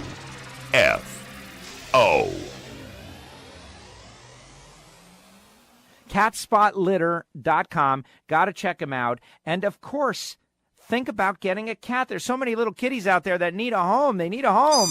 But it's the litter. No, now you've got CatSpotLitter.com. So check it out. Cat Spot Litter, new supporter of WFO Radio. Start your education at full speed with the School of Automotive Machinists and Technology. Accelerate your career as a high-performance engine builder with classroom instruction and practical hands-on experience in the lab, on the dyno, and at the track. In addition to the block, head, and CNC programs, SAM now offers motorsport, EFI tuning, and an Associates of Applied Science degree. And SAM is a military-friendly school, approved to train veterans and other eligible persons under the GI Bill. Start your education at full speed. Go to samtech.edu today. Hey, this is Joe Castello, and we'll be back to the show in a second. But first, I want to tell you about CompetitionPlus.com. There's a reason CompetitionPlus.com is the leader among drag racing electronic magazines. Their trained staff is always on alert and always asking the tough questions. The end result is hard-hitting drag racing journalism with up-to-the-minute reporting. For over a decade, CompetitionPlus.com has been a pioneer as drag racing's go-to source for the latest in news, race coverage, and high-quality photography. Their trained staff thrives on getting the inside stories, and their columnists study their topics before they hit their first keystroke. When it comes to covering the races, they leave you feeling as if you've actually been to the race. CompetitionPlus.com is an honest-to-goodness, free drag racing magazine published by the most passionate of drag racing fans, who just happen to be journalists. Don't wonder what's going on in the drag racing world. Be in the know daily. Log on to CompetitionPlus.com. Now, back to WFO Radio, NHRA Nitro. Welcome back, NHRA Nitro Parade of Champions. You know, we've done this for 10 years here on WFO Radio. We are in our 10th season, which will culminate with our 10th anniversary. That's the way we've got it all figured out. And, a little more complicated than things should be. But 10 years of this podcast, and podcasting has just taken off in the last, 6 months. Everybody, podcast. There's a TV show about a guy with a podcast, and it's crazy how it has exploded. But 10 years ago was in a tough situation, had to make a bet with a life on the line, where to go, what to do, continue this crazy broadcast industry life, or go off and get a job working for the man. And here we are, 10 years later. I want to thank each and every one of you who has supported WFO Radio Podcast over the years by listening to one or many of our shows, by clicking subscribe, by saying what's up out there, maybe buying something from one of our sponsors. You're keeping us going. It's a crazy story, but you're keeping us going. Thank you so much for that. And one of our very first sponsors, Frank and Lana Hawley. And let me tell you, as we continue to evolve and grow, I think about the business that they have got going and how thankful I am to be involved with them and tell my audience on a weekly basis. The Dragster Adventure, of course, maybe you want to go get a driver's license in Super Comp or Super Gas or Alcohol Funny Car. They can do all that. And that is for high-level people who want to go out and they've already been bitten by the bug. They want to go out and compete. But that bug, like who is he? Where is he? The Dragster Adventure. If you're a podcast listener, you've been listening to the show for a while, and you're saying to yourself, man, these people, they really love this. Why? Why do they love this so much, this strapping in and going fast? The Dragster Adventure is catered exactly to you, and it makes a great gift. You, your friend, your wife, someone who maybe doesn't understand the passion for drag racing, or someone who completely does and just could never put it all together themselves. You need a car, you need a track, you need safety equipment. There's a lot that goes into it. Well, Frank has got it all figured out, and it's called the Dragster Adventure. 0 to 60 in 3 seconds, 130 in the quarter mile, maybe even side-by-side drag racing. You got to give them a call. You got to work it out. 866-480-7223. Work it out. What does that mean? It sounds like work. No, it is not work. It's just determining where they're going to be that is closest to where you're going to be. For instance, at the start of 2019 in March, they'll be at Gainesville Raceway. Is that near you? Perhaps you would like to go and do the Dragster Adventure on March 29th at Gainesville Raceway. There are 10 seats left. Now, courses start at $399, but for what you are getting, a day with Frank Hawley, a true and genuine NHRA legend, one of the greatest drivers that there has ever been, 1. 2, 3 runs down the track, a half track and 2 full track passes, which means 3 burnouts, which means you are doing a lot of stuff. How about the acceleration? How about the deceleration? All of that. It's all on you. Fontana, California, Joliet, Illinois, Baytown, Texas, Woodburn, Oregon, Norwalk, Ohio, Reading, Pennsylvania, Fontana, California. Just a couple of examples of where they're going in 2019. When I say work it out, maybe you don't know who the person you're getting this gift for is close to. There is a gift certificate available. You just buy it, present it to them, and they will figure out how and when to go on the Dragster Adventure. Go to frankhawley.com to find out more, or give them a call, 866-480-7223. And, of course, tell them you heard about it on WFO Radio. Maybe you'll end up in Pro Mod. More champions on WFO Radio. Time to get into it with the 2018 E3 Sparkplugs NHRA Pro Mod Series champion. He joined us at the start of the season, right before Gainesville, and now he joins us at the conclusion to bookend it as champion. Joining us now, Mike Janis. Mike, welcome back to WFO Radio. How are you? Thanks, Joe. I'm great. Absolutely. After Vegas, I'm really good. Congratulations on the championship. And, here we are now. We're into the holidays and, getting ready for PRI, all of that stuff. And I want to know about the glow of the championship. Is it still strong? You still feeling it? Oh, absolutely. I mean, I don't think it's going to go away for quite some time. We're just, like you said, glowing from year to year. I mean, we came from losing first round and being in the cellar to, up in heaven. So it's just a great, great feeling after all these years, So, the emotional roller coaster. The emotional roller coaster you were on. Crazy. Yeah, absolutely. It was a crazy day. The whole second half of the year was a little crazy for us, but that day there was probably the wildest, other than a couple of years ago, we ended up the same way, only we ended up on the backside of it by 14 or 15 points, but it was great. Yeah, I remember watching that one. A car got close to the center line, and you had to, decide what I'm going to do with this, and you lifted off the throttle and saw championship hopes go away. Now, correct me if I'm wrong. This is first championship, correct? Yeah, first NHRA championship. Yeah, absolutely. And that's what's important, that NHRA championship. You're a championship driver. Sure. We had you on the show to start the season after winning the Arabian Championship last year. Our listeners can go back, and I encourage everybody to go back into the archive. Maybe even we'll play it on the holiday shows. But you were confident, Mike. You were confident. Those days, what it was, like I think 40 days overseas, just racing, and you told us blowing up stuff and building new stuff and blowing it up and building new stuff, just like total immersion in Pro Mod for 40 days to win the Pro Mod championship over there prepared you for this season.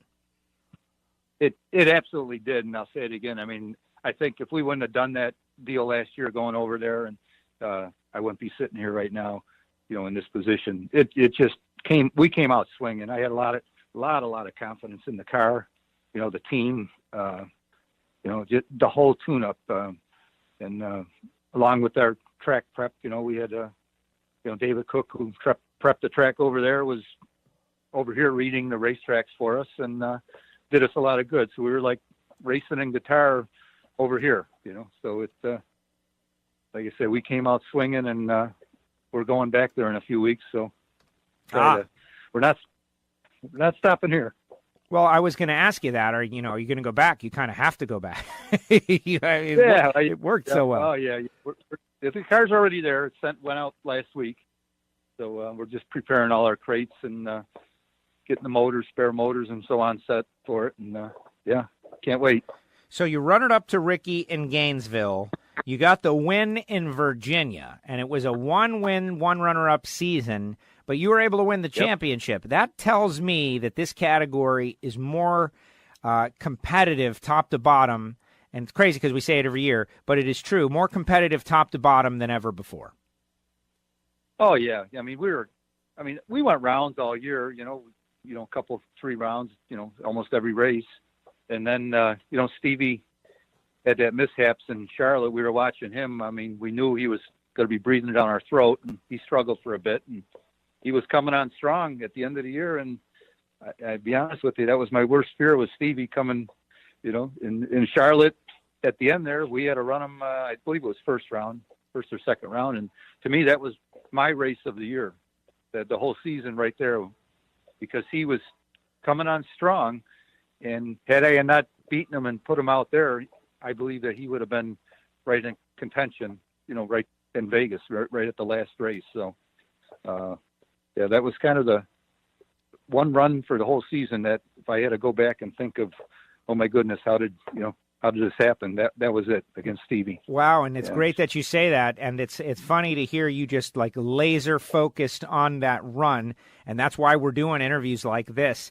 And now for me, and hopefully the fans out there, a flood of memories coming back, like Stevie winning the U.S. Nationals, Stevie going on out at Gateway, Stevie Fast was momentum, was at his back, and that run was big. Yeah, he was hot, and I knew that. And, we watch every car out there. We're, adding points and all season long watching, we stay focused on ourselves, but we're watching everybody else when they go out, and, we're definitely racing the points all year, So it's a exciting year for sure. You got the job done. Ricky was in the mix, Castellano in the mix, but some new players. Chad Green, what a year he was out there. Having going many, many rounds. Rick Horde, Jeremy Ray. We had first-time winners. We had Jose Gonzalez when he was out there. Great success, top to bottom. I'm looking at the top 10 in points right now. Everybody was successful. Everybody. Yeah, there wasn't one or two cars. I mean, there's 16 cars out there that can win this whole deal every race. It's definitely a close field. I mean, you're talking like 500s from top to bottom on the field? Yeah, it's just amazing. What about the quickest, in terms of competition, there were some changes for this year, and everybody seemed to adapt pretty well. The 4 qualifying sessions as opposed to 3, all the rounds of eliminations on Sunday. Seemed like that took a little growth for some of the teams to be ready for the rapid turnaround. And I even recall you a couple of times, maybe, if memory serves me right, skipping a bye run or something so you could be ready, like just staging the car so you could be ready for the following run, not really wanting to risk, crazy pro mod failure. Absolutely. That 4th run, I mean, starts the whole Friday session off with, okay, we got 4, let's let it have it. Instead of taking it easy the first run, which you can't do anymore, and just getting in the show, you go for it on the first run, and if it doesn't happen, at least you got something to start with, and you have four runs to build on, Or before, I mean, that just having 3 runs, you better make your Friday night run your best run, and thinking about Saturday and not hurting it, on your 3rd qualifier, and you can't go for it because you got a race in an hour later. So it's definitely having the 4 runs. And I think it's good for the fans too. Everybody's, it's more professional class now, watching the 4 runs. We got a great fan following, Pro Mod does it, I mean, everybody, of course, everybody I know is Pro Mod, but everybody's watching. Everybody is watching. Now, that's a fact. Yeah. Everybody is watching. It's a great category. It's been integrated. Slight friction between the Pro Stock and Pro Mod. Some of the fans, I don't understand it. I like them both. I think they can coexist, and they should coexist.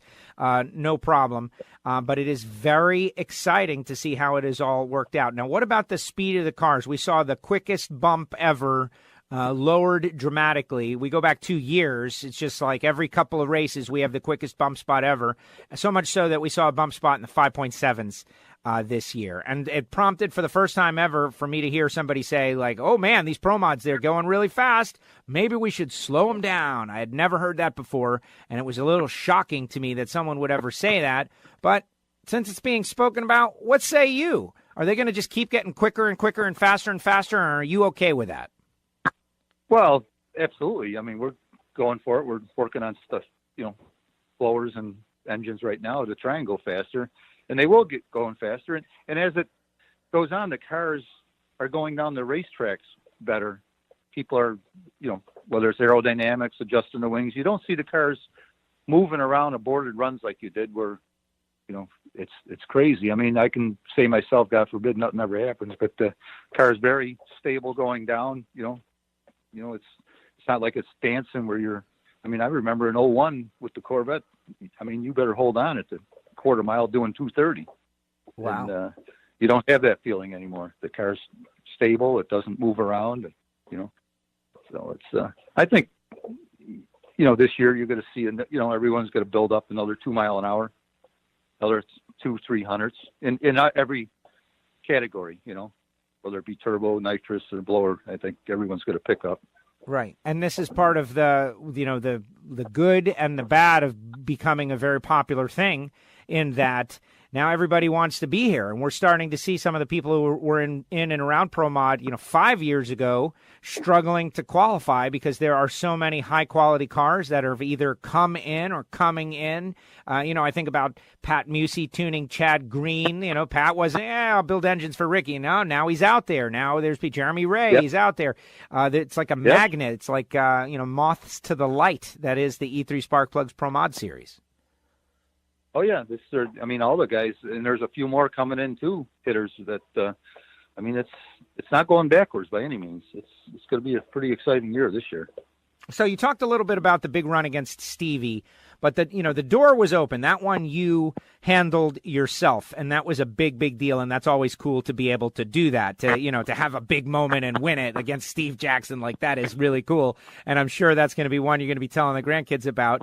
And awesome. But there were also some runs, like the door was open in the past couple of races, for Ricky, for Steve, it was weird how down the stretch, it was very hard for anybody to close the deal. Tell me a little bit about how that was emotionally. That had to be tough. As far back like Castello had, chance to close the deal. And Ricky, we were watching. Emotionally, it's like we always had a problem at the end of the year finishing off the second half doing good, And I'm like, here we go again. Vegas first round. It was a perfect example. The car missed the second gear shift and it slowed down 500s, and Jeremy Ray, Ricky knocks out Jeremy, and the door's wide open again for Ricky, and Ripcord came through for me. It's just up and down emotions. That's only one instance. It's just the whole year was just exciting for us. That is awesome. I'm sure it was. No, we spoke with Rick. He had a big win a couple of weeks previous to that, and sounds like he's going to be a handful to deal with in 2019. Now that he's tasted victory. Oh yeah, no, Rick is he's my buddy right now. Yeah, we go back and forth on the message board. What do you do for a guy like that? Does he get does he get a gift basket? He's getting a Christmas present. That's awesome. Yeah, sure. He can't use one of your great injectors, unfortunately. No. I never thought I'd say that about a turbo guy, but yeah, it's all good. We all get, everybody gets along good. That's what it's all about. There you go. Good. Until you're on the starting line, then everybody's your worst enemy. But in the pits and outside of the racetrack, we're all good buddies. The next time we see the Pro Mod cars on track in the United States of America in the E3 Sparkplug Series will be the 50th Amalie Motor Oil NHRA Gator Nationals, which is exciting to even think about. Wow, that's going to be an unbelievable event. So many you know, they've been trying to make it like Woodstock, like no one's going to be able to move around in the pit area. We've been promoting this one single event all year long, so I'm hoping for, you know, sellouts a couple of days and every drag race fan on the planet. It's going to be very exciting. You're rolling in there as champion, and we're going to have faster cars. We're going to have more people. 2019 is going to be awesome. Obviously, you're going to try to win back-to-back. It's going to be challenging. You said already you're looking for more power. Yeah, we're definitely working on some blower stuff right now, testing it, and you know, like I say, going to guitar in a couple weeks here, you know, right after the holidays. See what we have, you know, test some stuff and hopefully come out swinging. I know we'll come out swinging, but it's going to be a tough field, and I don't want to, get your high hopes up. I just we'll get out there and just race hard and do the best we can. So everybody else is in the same boat, and as we are. So it's anyone's race, I guess. There you go. There you go. Now, let me ask you a question. Since, Jansen Racing Engines, you guys are extremely high level. And, speaking with Mike, the driver and team owner champion is one thing. But speaking of Mike Janis, the engine builder, there's a whole nother layer to what's going on. And I want to ask you in particular about that injector and these superchargers. Like everything you do has a unique look. Where other people might make something out of carbon fiber, you're still, you use the billet, and your cars look like Hot Wheels cars. Like they look like the exaggerated, crazy machines we, played with as kids. It's like you almost are doing that on purpose. Is it function or is it aesthetics? Why do your stuff look the way they do? Well, you got to be different. You don't want to keep doing the same thing everybody else does, or you're going to run like everyone else. We were always think outside the box, and believe me, we've had there's a whole barrel full of junk that doesn't work, but it's just unique. We always want something different. A couple of years back, we had a slide billet with no butterflies in it, the injector hat, which made big power, but issue with the throttle hanging up when it freezes up. So it's like you can't take the chance of selling that. But we just like, different things. And, like I said, we'll come up with something this winter. Hopefully right now we've got something that's going to look a little bit different and actually a lot different. So we're going to see if it's going to work here in a There you days. go. A nice little tease by Mike Janis, the 2018 E3 Spark Plugs Pro Mod champion. Mike, thank you so much for bookending the season with us here on WFO Radio. You came on before the first race, previewed the season, went out, won the championship, and wrapped it up with us here in December. I think that is great. Thank you for doing it, and thank you for putting on such a great show all season long. You're quite welcome, Joe. Thanks for having me on. Mike Janis with us here on WFO Radio, and that is a great racing family. Jansen Racing Engines, upstate New York. They innovate, they make their own things, and they look different than most of the other stuff out there, and they are world champions. That is great stuff. Thanks to Mike for coming on the show, and bookended the season with WFO Radio interviews. Go back into the archive. If you love drag racing, and you're very interested and intrigued by these characters, and they all are. They're all a bunch of characters. Oh, my goodness. So many characters. But when they come on the show, it's not that they're different every time. We had Steve Torrance on 7 weeks in a row. But every interview is a little different. There's nuances, and you're finding out about what's going on within the team. Moments like the run against Stevie Fast, first round in Charlotte, was the season for Mike Janis. That is cool. It makes me want to go back on NHRA All Access and watch that race and think about it. Like this race, round one, was for all the marbles in his mind. And he went out there and he won the race. Great stuff.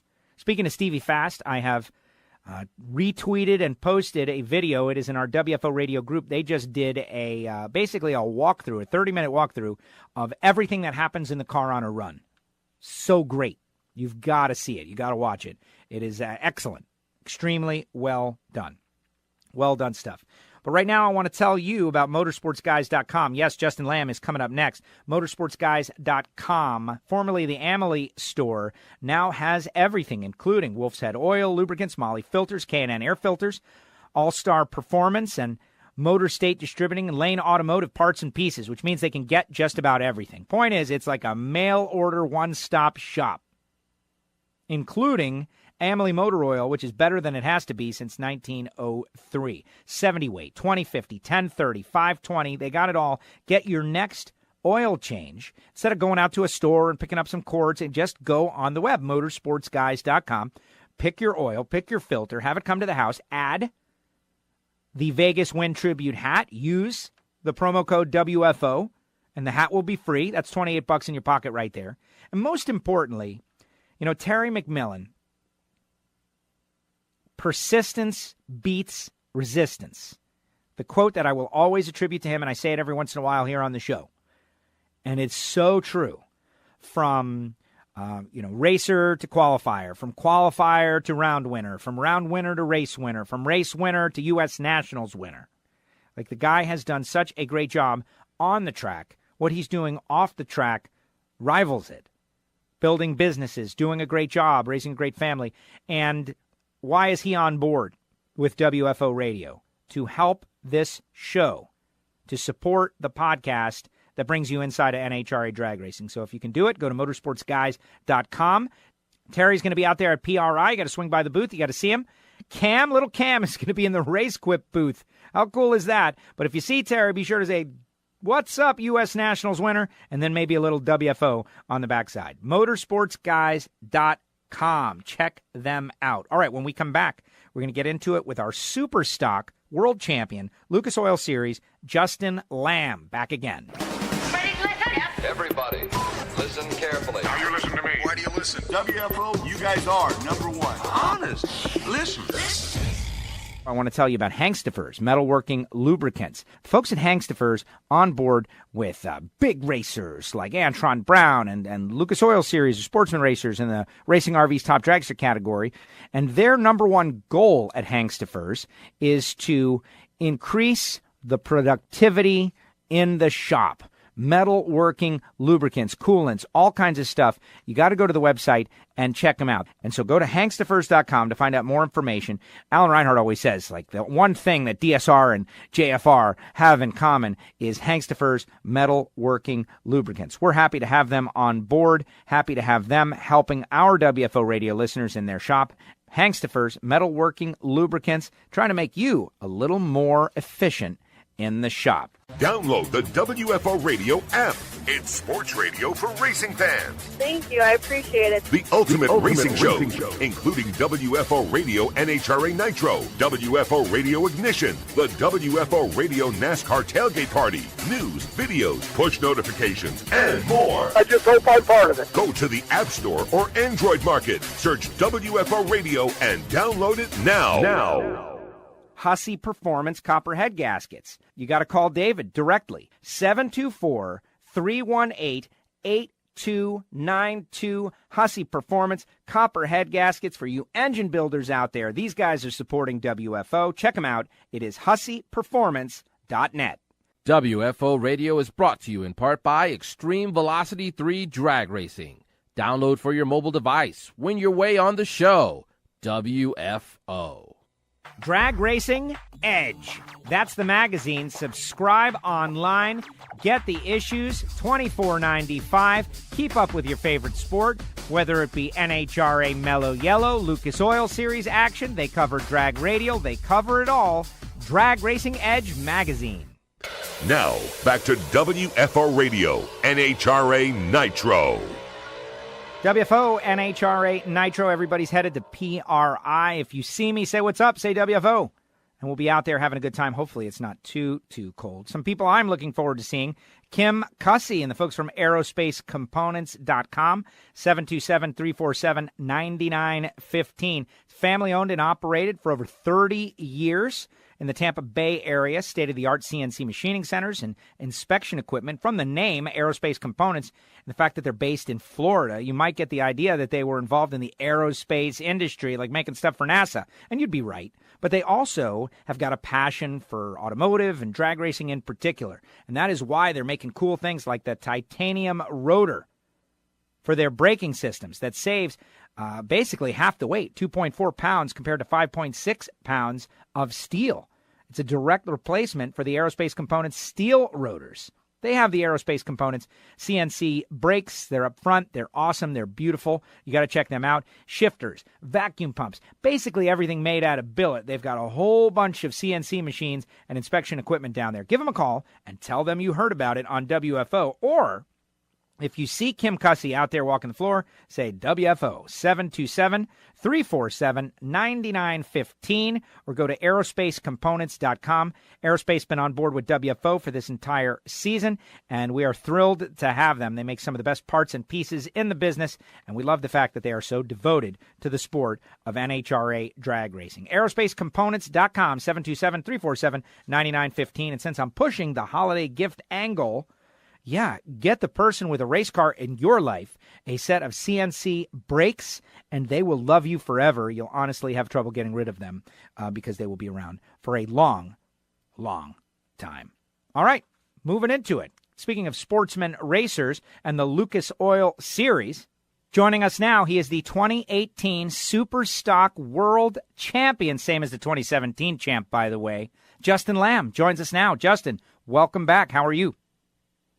I'm doing good. How about you? I am great. I'm great. Thanksgiving in the rearview mirror. Holidays coming. PRI is coming. You're out west. Do you go to PRI? You know, I don't. It's probably something that I should go to, if nothing more, just as to thank all the people that helped me. And I try to do that separately, but PRI is something I should probably attend at least once in a while. I just I work a regular day job, so I spend so much time away from work to go to races that by the time I get to the latter part of the year, I don't have much vacation time left to spend another couple of days off work, Makes perfect sense, and really the most important thing is what you're doing out there on the track. Now, we talked to you last year after a double championship performance, winning in stock and super stock a year ago. This year, sorry, Justin, you didn't live up to the expectations. You finished first in super stock and second in stock. So, wow, big fallback year. Sorry. Yeah, it was a good year, and I can't complain about stock. Like I ended up, as you know, with 689 points, which is I think like the second highest point total ever to lose a national championship. Put it that way. I think the only person that lost with more was Jody Lang. But so I put up a score in stock that I think many people would think, quote, should have won, like historically has won.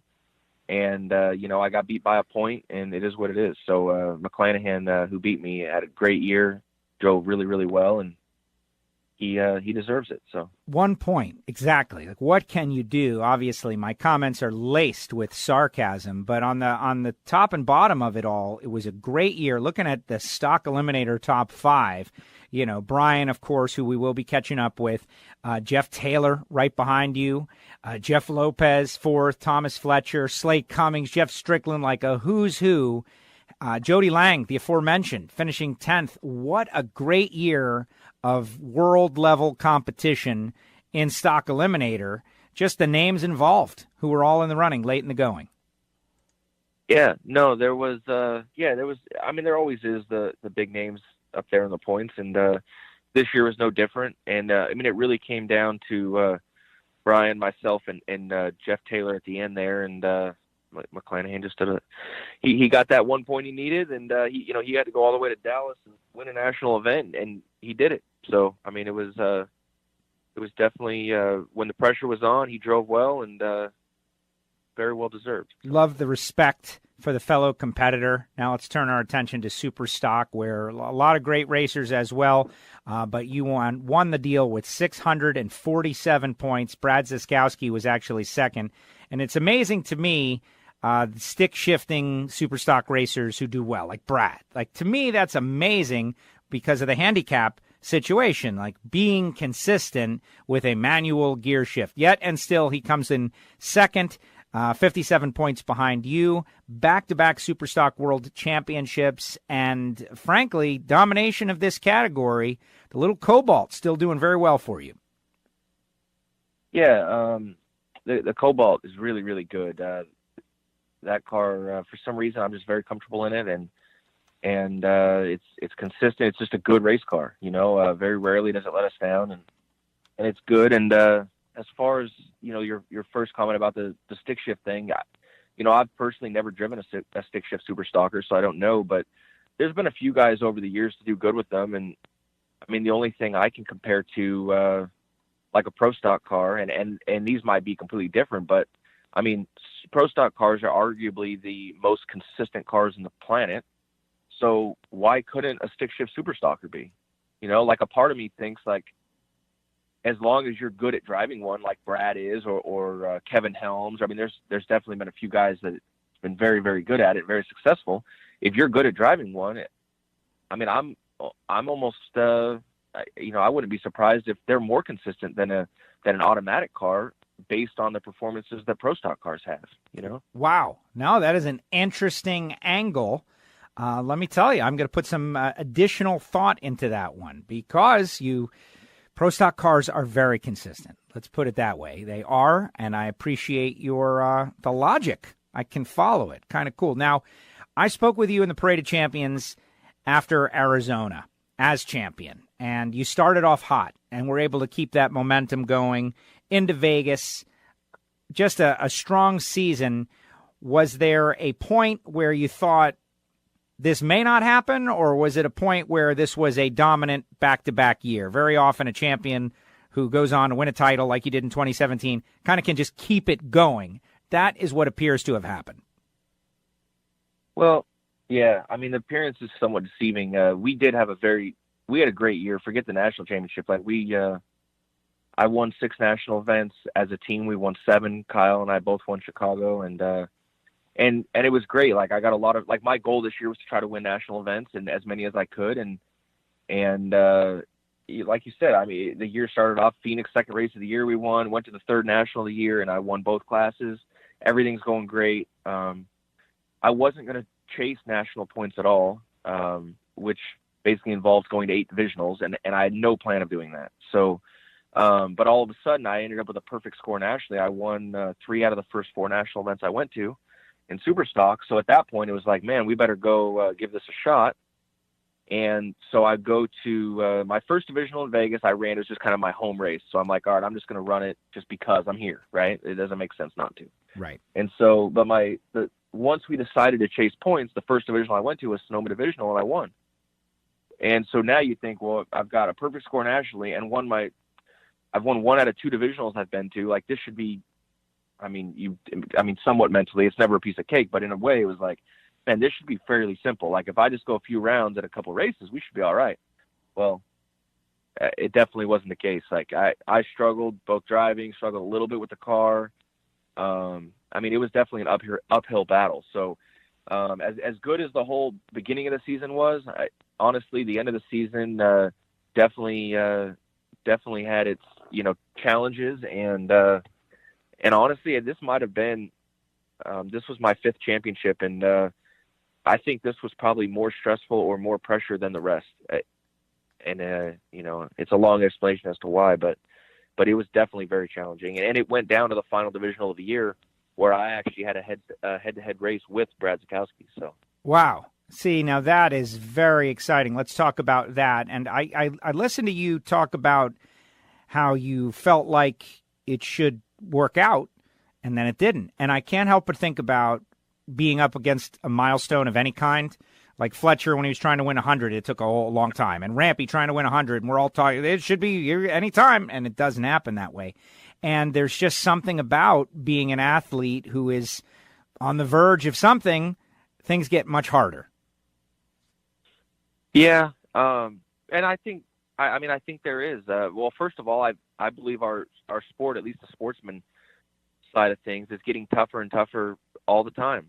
Fletcher and I had this conversation a couple weeks ago.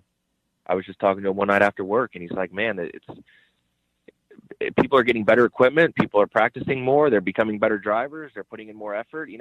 So first of all, I feel like the sport is getting much, much tougher, and to expect anything to happen, is really kind of asinine at this point.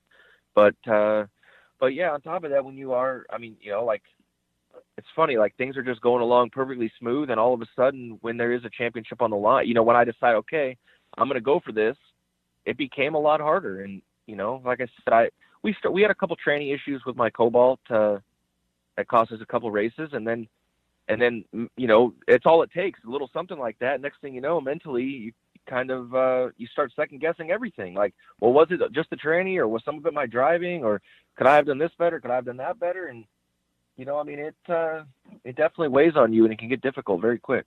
So tell me about the critical run against Brad. Take me to that moment. I spoke with Brad out at the U.S. Nationals at Drew Skillman's Racer Appreciation Barbecue, and I kind of just found my way in there. And great guy, and the Lucas Oil Sportsman Racer.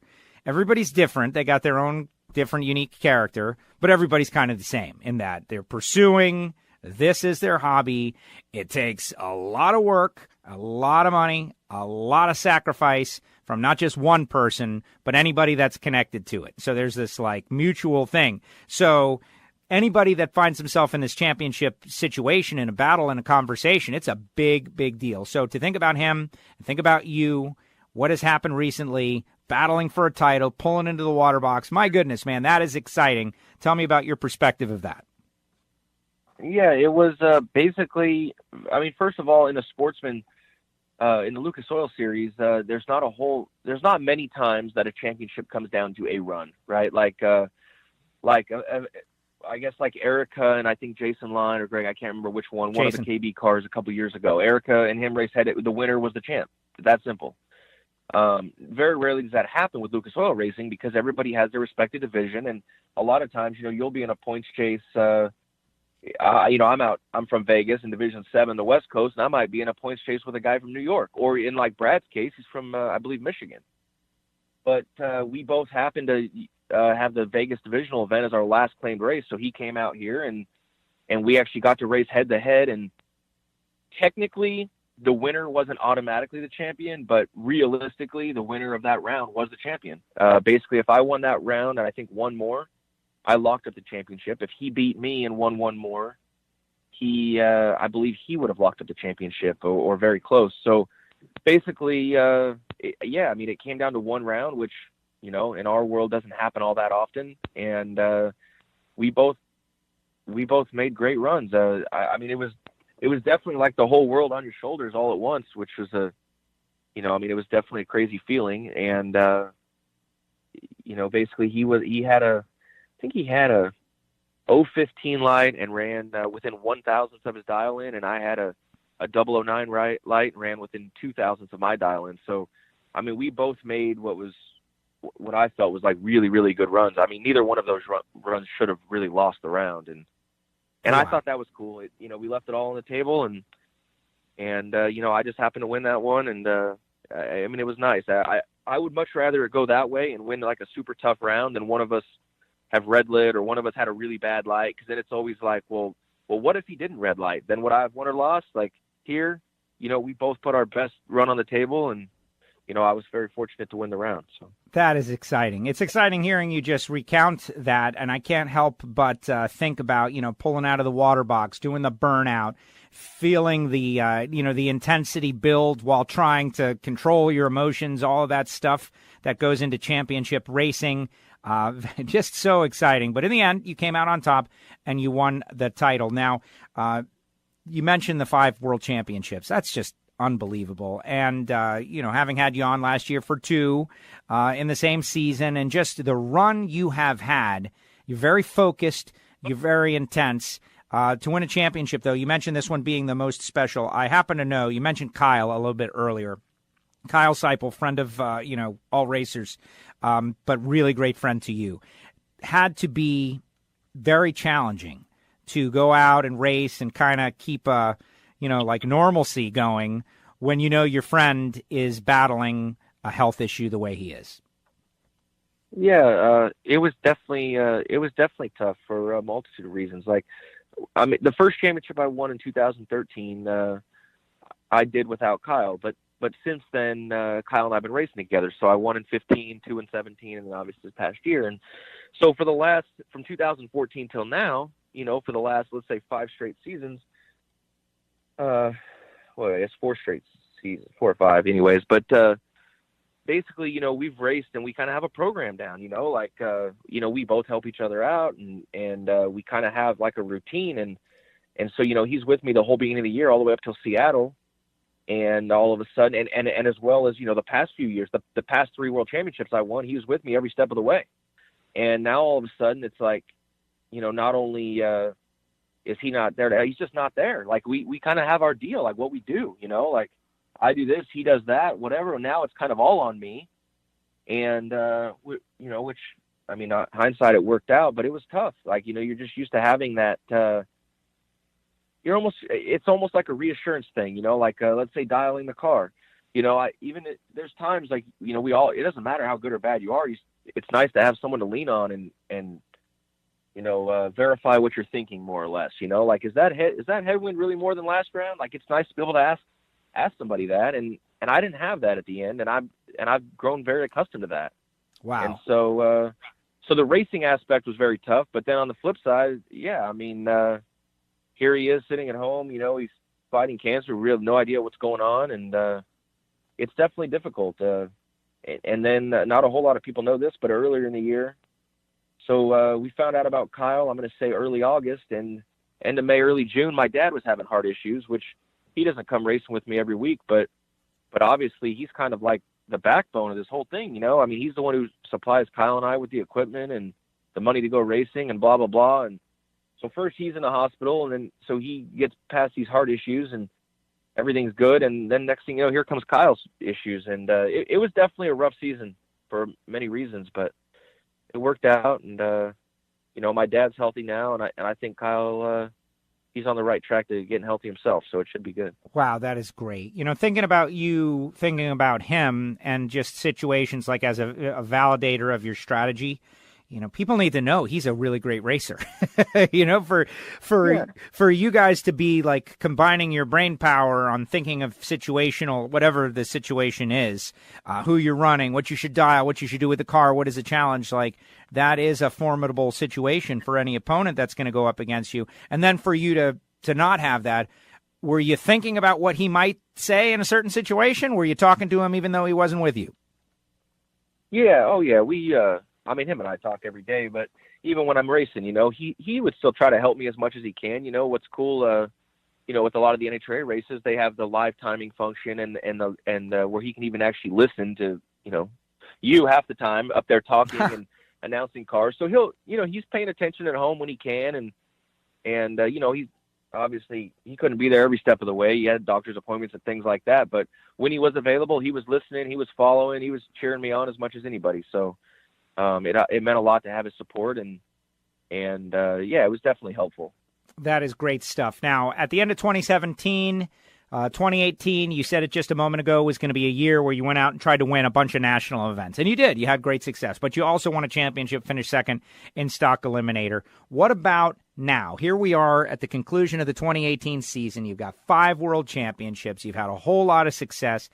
And you're in an interesting situation in that if NHRA was any other sport where there was a draft or a free agency or something, you would be drafted, you would be selected, you would be pulled up to the next level. But NHRA is a situation where every driver, every family, every team, every little group of people, they field their own campaign and do whatever they can do as best as they can do it based on their budget. But you clearly have the talent to do whatever you want in a race car if you can win 5 championships. So what is your plan for 2019? Are you going to scale up, scale back, do something different, jump in a different category, try to become one of these guys that wins in X amount of different categories? I would imagine you would have many opportunities to do different things. Yeah, I feel like as far as sportsman drag racing, like what I'm doing now is the top of the list. I mean, there's not a higher category in my eyes. Like stock and super stock, I think, are 2 of the premier classes, and I really enjoy doing what I'm doing. You know, I get to do it with my family. My wife and kids come, and I really enjoy what I'm doing. I mean, as far as going up into a pro category, if the opportunity presented itself, I'd be interested. But you know, as we stated earlier, you know, I got a day job and everything else. So it would, you know, just would depend how it played out.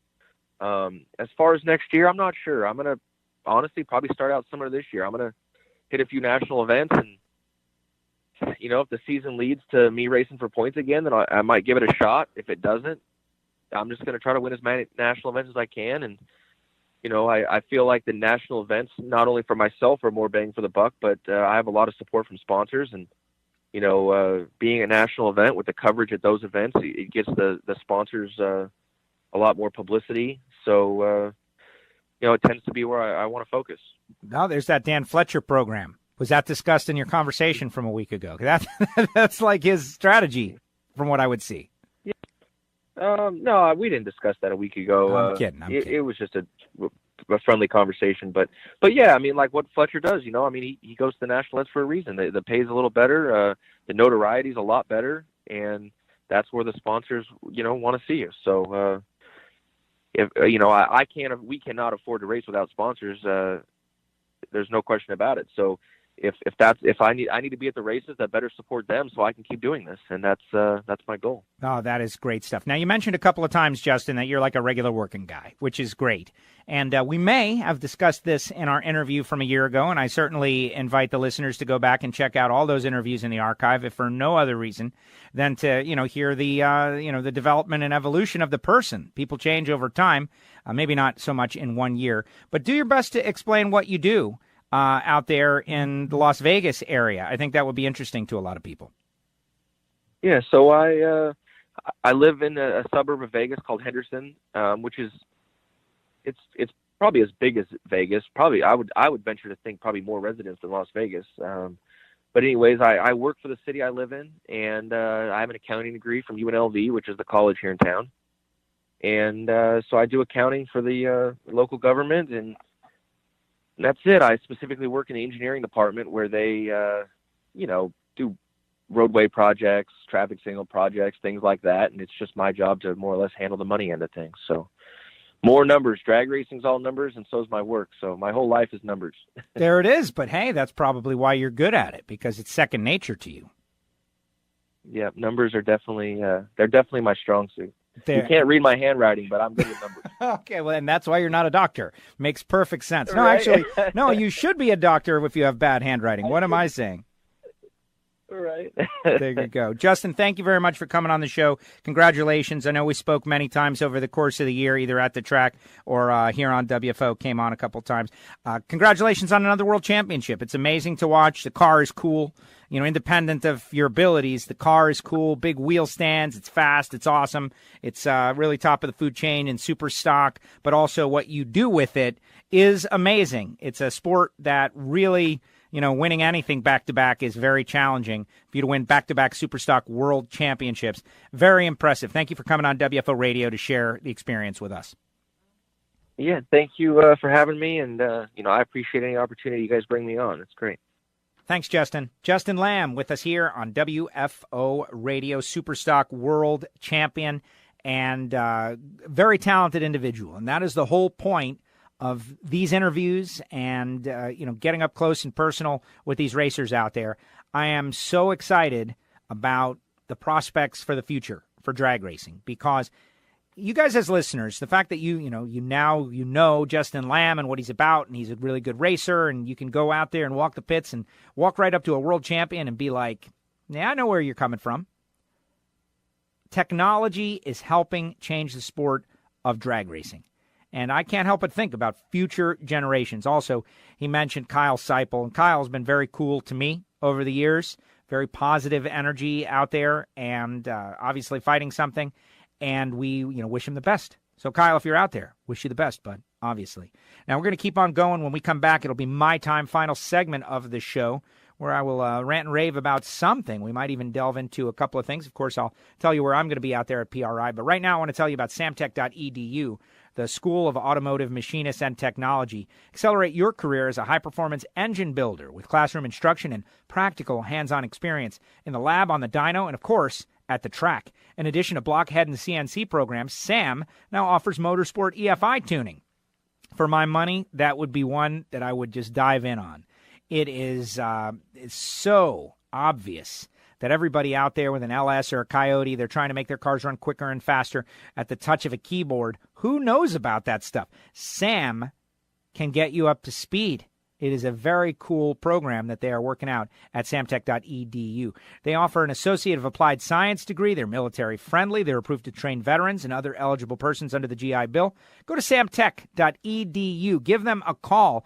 And if you're out there on the floor at PRI and you see the Samtech booth and Brian Maskell's there, say WFO and talk to him a little bit about all those great reports he did here in 2018 about the Samtech Factory Stock Showdown. We got another one that is due because now they have expanded the series to 8 races. They're managing the growth, but it is going to be very, very cool. Samtech.edu, the School of Automotive Machinists and Technology. And all you young people out there, if you're listening to the show, first of all, young people, what constitutes young people?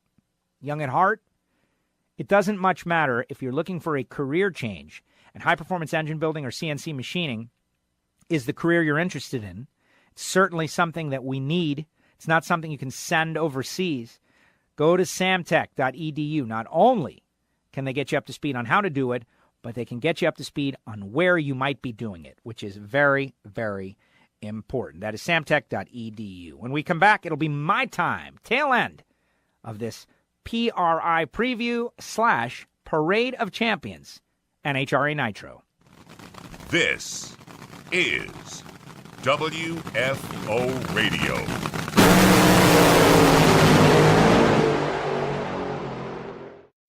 Hey, WFO radio listeners, if you're in the northern part of the country, I know you're freezing right now. You know what would be great? A hot cup of Rodax coffee. Maybe a little hot sauce, a little spice rub for that food you're cooking in the oven. Check out RodaxCoffeeandGrills.com. They've got over 40 single original coffees to choose from, plus custom blends like Bang the Blower and WFO Radio. Their coffee represents the top 5% of coffee grown throughout the world, and it's all roasted fresh per order. They've got limited edition, seasonal, and rare micro lots. They've got exotics. Go to RodaxCoffeeandGrills.com or just pick up the phone. 817-924-6821. Keep your ear out for those WFO holiday packs. Depends on the holiday what the deal is, but Marvin is wheeling and he is dealing. 817-924-6821 for RodaxCoffeeandGrills.com. Get fired up on the WFO line. WFO, Joe. 954-889-6796. It's been an absolute joy to be a drag racing fan. Go wide open, and your call may be used on the show. Or preface by saying I'm not a Kurt Busch fan or apologist. I don't know where Greg Anderson's ego has gone, but I know one person that's going to be a big-time villain in pro stock. That's 954-889-6796. That phone line is always WFO. You've been listening to WFO Radio for a long time now, and you hear these racers all talking about how much they spend, how much they travel, how hard they work, all to accelerate really, really quickly. Well, Frank Hawley and Frank Hawley's Drag Racing School has figured a way for you to do it at a fraction of the price, the work, the effort, the time. It is a fun experience. It's called the Dragster Adventure. Go to frankhawley.com and investigate. They travel the country. They're coming to a track near you. They put on a program. You make 3 runs, a half track, and 2 full track passes. No ride along. You drive it. You are the driver. It's called the Dragster Adventure. Go to frankhawley.com to find out more and tell them you heard it on WFO. This is Jeff Rice, a.k.a. Deep and Hot. I just want to let you know that NHRA Nitro is probably the best coverage of NHRA drag racing, period. How can you not like a 3.5-hour broadcast with all the winners specifically for drag racing? WFO rules the airwaves.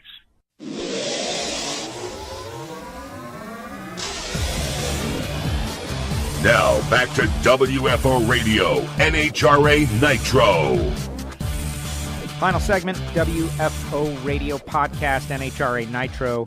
And you're probably very close to Indianapolis, Indiana if you're headed to PRI. Maybe you're listening on a plane or a train or car. Maybe you're walking. Who knows?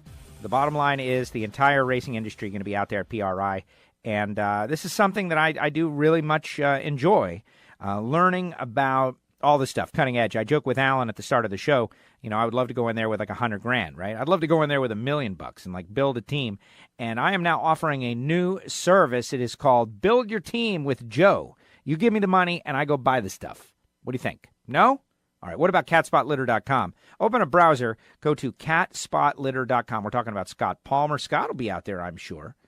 They had a great year sponsoring the Cat Spot Litter Northwest Nationals out there at Pacific Raceways. I got to do the customer race with the folks out there, learn a whole lot about it. Here's the deal. It's made out of all-natural, biodegradable coconut. You know, it grows back. Number 1, it's a renewable resource. It's coconut. 2, it's much better and dust-free. It doesn't have clumping agents or toxic clay. It doesn't have any of that stuff. 3, you don't have to lug around a heavy bag ever again because it just shows up to your door. So if you've got cats, if you're a cat person, you got an indoor cat, you got a cat litter box, catspotlitter.com. Go to it. Check it out. They've got a subscription system. They know how many cats you have because you put it in, and they tell you exactly how much you need, and it just shows up in the mail. catspotlitter.com. Now, maybe you do not have a cat, but you love the idea of supporting something on WFO radio that is also going to keep Scott Palmer out there on track, one of the more popular drivers out there in the NHRA. Well, then, Magic Dry is for you. Magic Dry is on board with Cat Spot Litter, basically made out of the same coconut product, cut differently, done differently, so it will soak up oil. And Scott was on the show with us earlier in the year, and he said that this stuff will even, and they've tested it, will even soak up oil on water. Literally endless uses for that. Go to catspotlitter.com. Check out the website. Check out all the information. It's got the same absorbency as 20 pounds of clay litter in a 5-pound bag of cat spot. And that's why it's becoming so popular. So many people are doing it. You can think to yourself, like, wow, if I get it, go to catspotlitter.com and I get it, I'm supporting drag racing and drag racers. What is better than that if you listen to WFO Radio? Thanks to Scott Palmer for stepping up here in 2018 and supporting our podcast. And a great guy and has become a friend. Thank you, Scott, if you're out there. And even if you're not out there, thank you anyway. And that brings us to my time, the tail end of the show, where I give you, my thoughts and opinions about various subjects and things that may or may not matter to me. And I can tell you that we've done some special programming for our Patreons, patreon.com/WFO radio, it's a whole other WFO radio channel with totally unique, some totally unique content and some, for instance, behind the scenes of the Justin Lamb interview. Me and Justin, before the interview, kind of talking a little bit about what's going on. And it's kind of interesting. We did a secret after show when one of our in-studio guests following the NASCAR finale, Elephant Racers, was here. And it's just kind of a behind the scenes of everything WFO. And our listeners, they're supporting the show directly on that. And it's kind of a cool bunch on patreon.com/WFO radio. So check that out, which brings me to my time and kind of a look back on the season and a look ahead at PRI and, of course, all the things. Look, the show is always, every show is always a collection of promotions that are related to the host, right? I remember back in the day working on the radio, I worked with Pharrell. You might not know who I'm talking about. Pharrell. Now you know. Right, on the bench. And he was an interesting character to work with and was really cool. Actually came out and did a pit crew challenge with us at Homestead Miami Speedway and had his shirt off and was like, oh, my God, it's so hot out here. But anyway, so recently I turned on his radio show and listening, and the first 15 minutes was just like, check me out on this and check me out on that. So you guys know that that's part of the deal. When you listen to any kind of listening experience, there's a bunch of stuff. But this particular listening experience, there is a bunch of stuff that will be filmed at PRI. The performance TV show that I hosted last year with Kathy Fisher is back. And it is a Velocity Network show, which Velocity is becoming Motor Trend. But I want you guys all to know about it and go to your DVRs and program them. First weekend in January, I guess it's the 6th. Somewhere in that, 6th, 8th, the first performance TV show of 2019. It's going to be from the SEMA show, and then the next couple are going to be from PRI. And so you're going to get to see a lot of the stuff that will be going on here this weekend. Now, what is cool about PRI, and why does it deserve all the hype and all the talk? The honest answer is if you like or appreciate anything motorsports, where SEMA is, running boards and lights and different aspects of automotive that you can't even imagine. For instance, in the center of your wheel on your vehicle, not your steering wheel, but the actual wheels on the outside of the car, there's like the spindle cap that goes right in the middle. Well, what if you wanted one that was like LED that lights up and glows and it's got the logo of your car, whatever manufacturer it is? You'll find that at SEMA. You're not going to find that at PRI, though. At PRI, it's everything racing, hardcore racing. If you want new valve springs, if you want racing fuel, like the folks at VP are debuting new fuel, engine blocks, and Alan Johnson Performance Engineering is debuting something new. Wilson Manifolds is out there. They've got a booth. There's just hundreds and hundreds of high-performance booths. And we go through and we find interesting stuff, and we speak with our great sponsors who are out there, and it's going to be a lot of fun. Kathy Fisher, of course, is a Racing RV's top dragster racer. I think she might be having some announcements soon, and hoping that she'll end up on this show with those announcements and just get good stuff going on. But most importantly, to me, it is the final goodbye before the holidays. The final goodbye before the holidays with all of these people that we have worked so hard over the course of the year, both with and for, whether as an announcer, saying the name of a sponsor, just like we've done throughout this entire show. Think about this. And it's kind of a microcosm of what it is. There's a man with a business who wants customers. He loves racing, and he loves the sport and the people and the competitive nature of it, the fact that competition improves the breed. He's not just going to put his name of his business on a bus bench or a 30-second cable commercial. He wants to support a drag racer. So he's going to put money in the pocket of a racer who has a fast car that goes down the racetrack that makes many rounds of eliminations, and he is going to choose to try to pull clients and business from this drag racing fan community that is watching on NHRA All Access, that is watching on Facebook, checking out different social media feeds, listening to WFO, that kind of person. That guy, I'm aware of him whenever I pick up a microphone or whatever I'm doing. And the idea that he is keeping his money and spending his money so that we can all be entertained by fast cars. Really, that's what it is. Being entertained by fast cars. If I can say thank you to him or help him in any way at PRI, I'm going to do it. That's the point of this show. And so who knows who we will run into over the course of this next 3-day experience, Thursday, Friday, Saturday. Who knows what will be learned? Drag Illustrated, and Wes has got his very cool, they've gotten into like the after party kind of thing. It's like a nightclub deal. It's sponsored by Dodge. NHRA is going to have their live stream going on NHRA.com. I've already committed to take part in that. There's just endless social media feeds coming out of PRI that you as WFO radio listeners, you can check up on. We'll definitely do some Patreon stuff. We'll definitely do some social media stuff. But most importantly, it is a connection to everybody, because as after all, how many racers said it, even on this show? We're competitive on the starting line, but we're a family beyond that. There is no racer there might be one or two that will just drive by someone who's stuck on the side of the road. And they probably, in my example that I'm thinking of, they probably are doing the right thing by driving on by. But I digress. It's a larger community.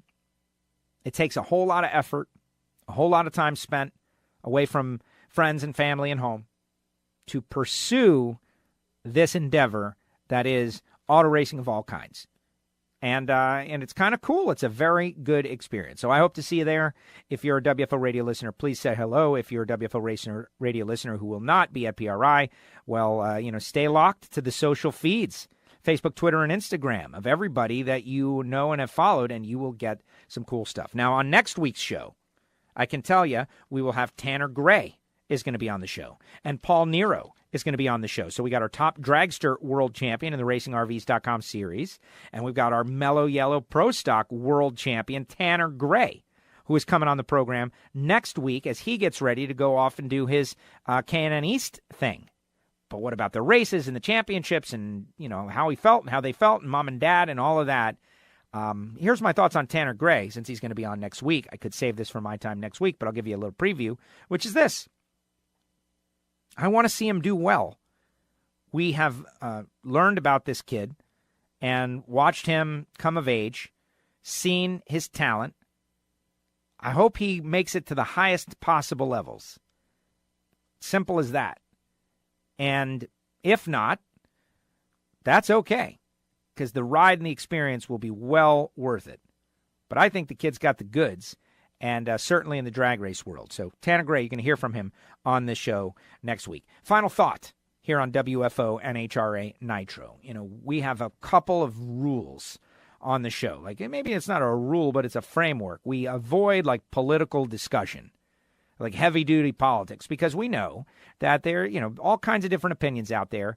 The most important opinion is whether you're not involved in the sport of motorsports. Do you like this stuff? And then whatever it is, we can put all other things aside. But on weeks like this, with the passing of George Herbert Walker Bush, of President 41, I do want to say a few words about the man who was president when I went through high school. You think about what matters, right? And, being the president of the United States is obviously a very challenging position, right? It's got to be pretty tough. Being a CEO of a company, being the leader of anything, this guy is very tough. We see people, fail at it all the time. It's very tough. He completed the job during a very difficult time. He did the fall of the Iron Curtain, the Soviet Union. He did so many things that we just kind of assumed they were going to go great, and they did. While, young Joe is in high school pursuing his, bracket racing career early on, right? I remember being in the tower at Miami Hollywood Speedway when the word came down that we were, Desert Shield was becoming Desert Storm. And the grainy, non-HD video of the lights over Baghdad and all of that. George Herbert Walker Bush. You can talk to anybody about any president, they're going to say, oh, well, he did great or he did terrible. Or he did terrible on this and he did great on this. And that's just part of it. But in the end, respect. In the end, respect for the service of the man. That's how I feel about it. And he served, and I respect that. And I came of age with him as president of the United States, graduating in 1991. And, thinking about how I didn't even know anything. I didn't even know anything. But things were, going along pretty well. There was a recession here and there. But my life, I was able to go and grow and flourish and spend time with my dad and spend time at the racetrack. And now he has passed. And George Herbert Walker Bush, President 41. Thank you. And that is it. America. All right, everybody, that's going to do it. I will see you next time on the show. The Ignition Show is in the archive. It was but I think you'll enjoy it. It was fun. And then next week, NHRA Nitro will be back. We're getting closer to the holidays. Giovanni in Miami said on the Ignition Show, and I'll relay to you, there are only 2 more Mondays in 2018 before Christmas and New Year's. And that was a little bit of a mind bender to me. But if you look at it, it's true. There are only 2 more Mondays between now and Christmas and New Year's. Because Christmas and New Year's fall on Mondays. See, that's the rub. All right, everybody, thank you so much. Thanks to Justin Lamb. Thanks to Mike Janis. Thanks to J.R. Todd, Alan Reinhart, everybody who participated, both on the air and behind the scenes. I greatly appreciate it. We'll see you in Indy. WFO. WFO! The views and opinions of the hosts, guests, or callers do not necessarily reflect that of the station ownership, advertisers, or agencies. I love WFO Radio.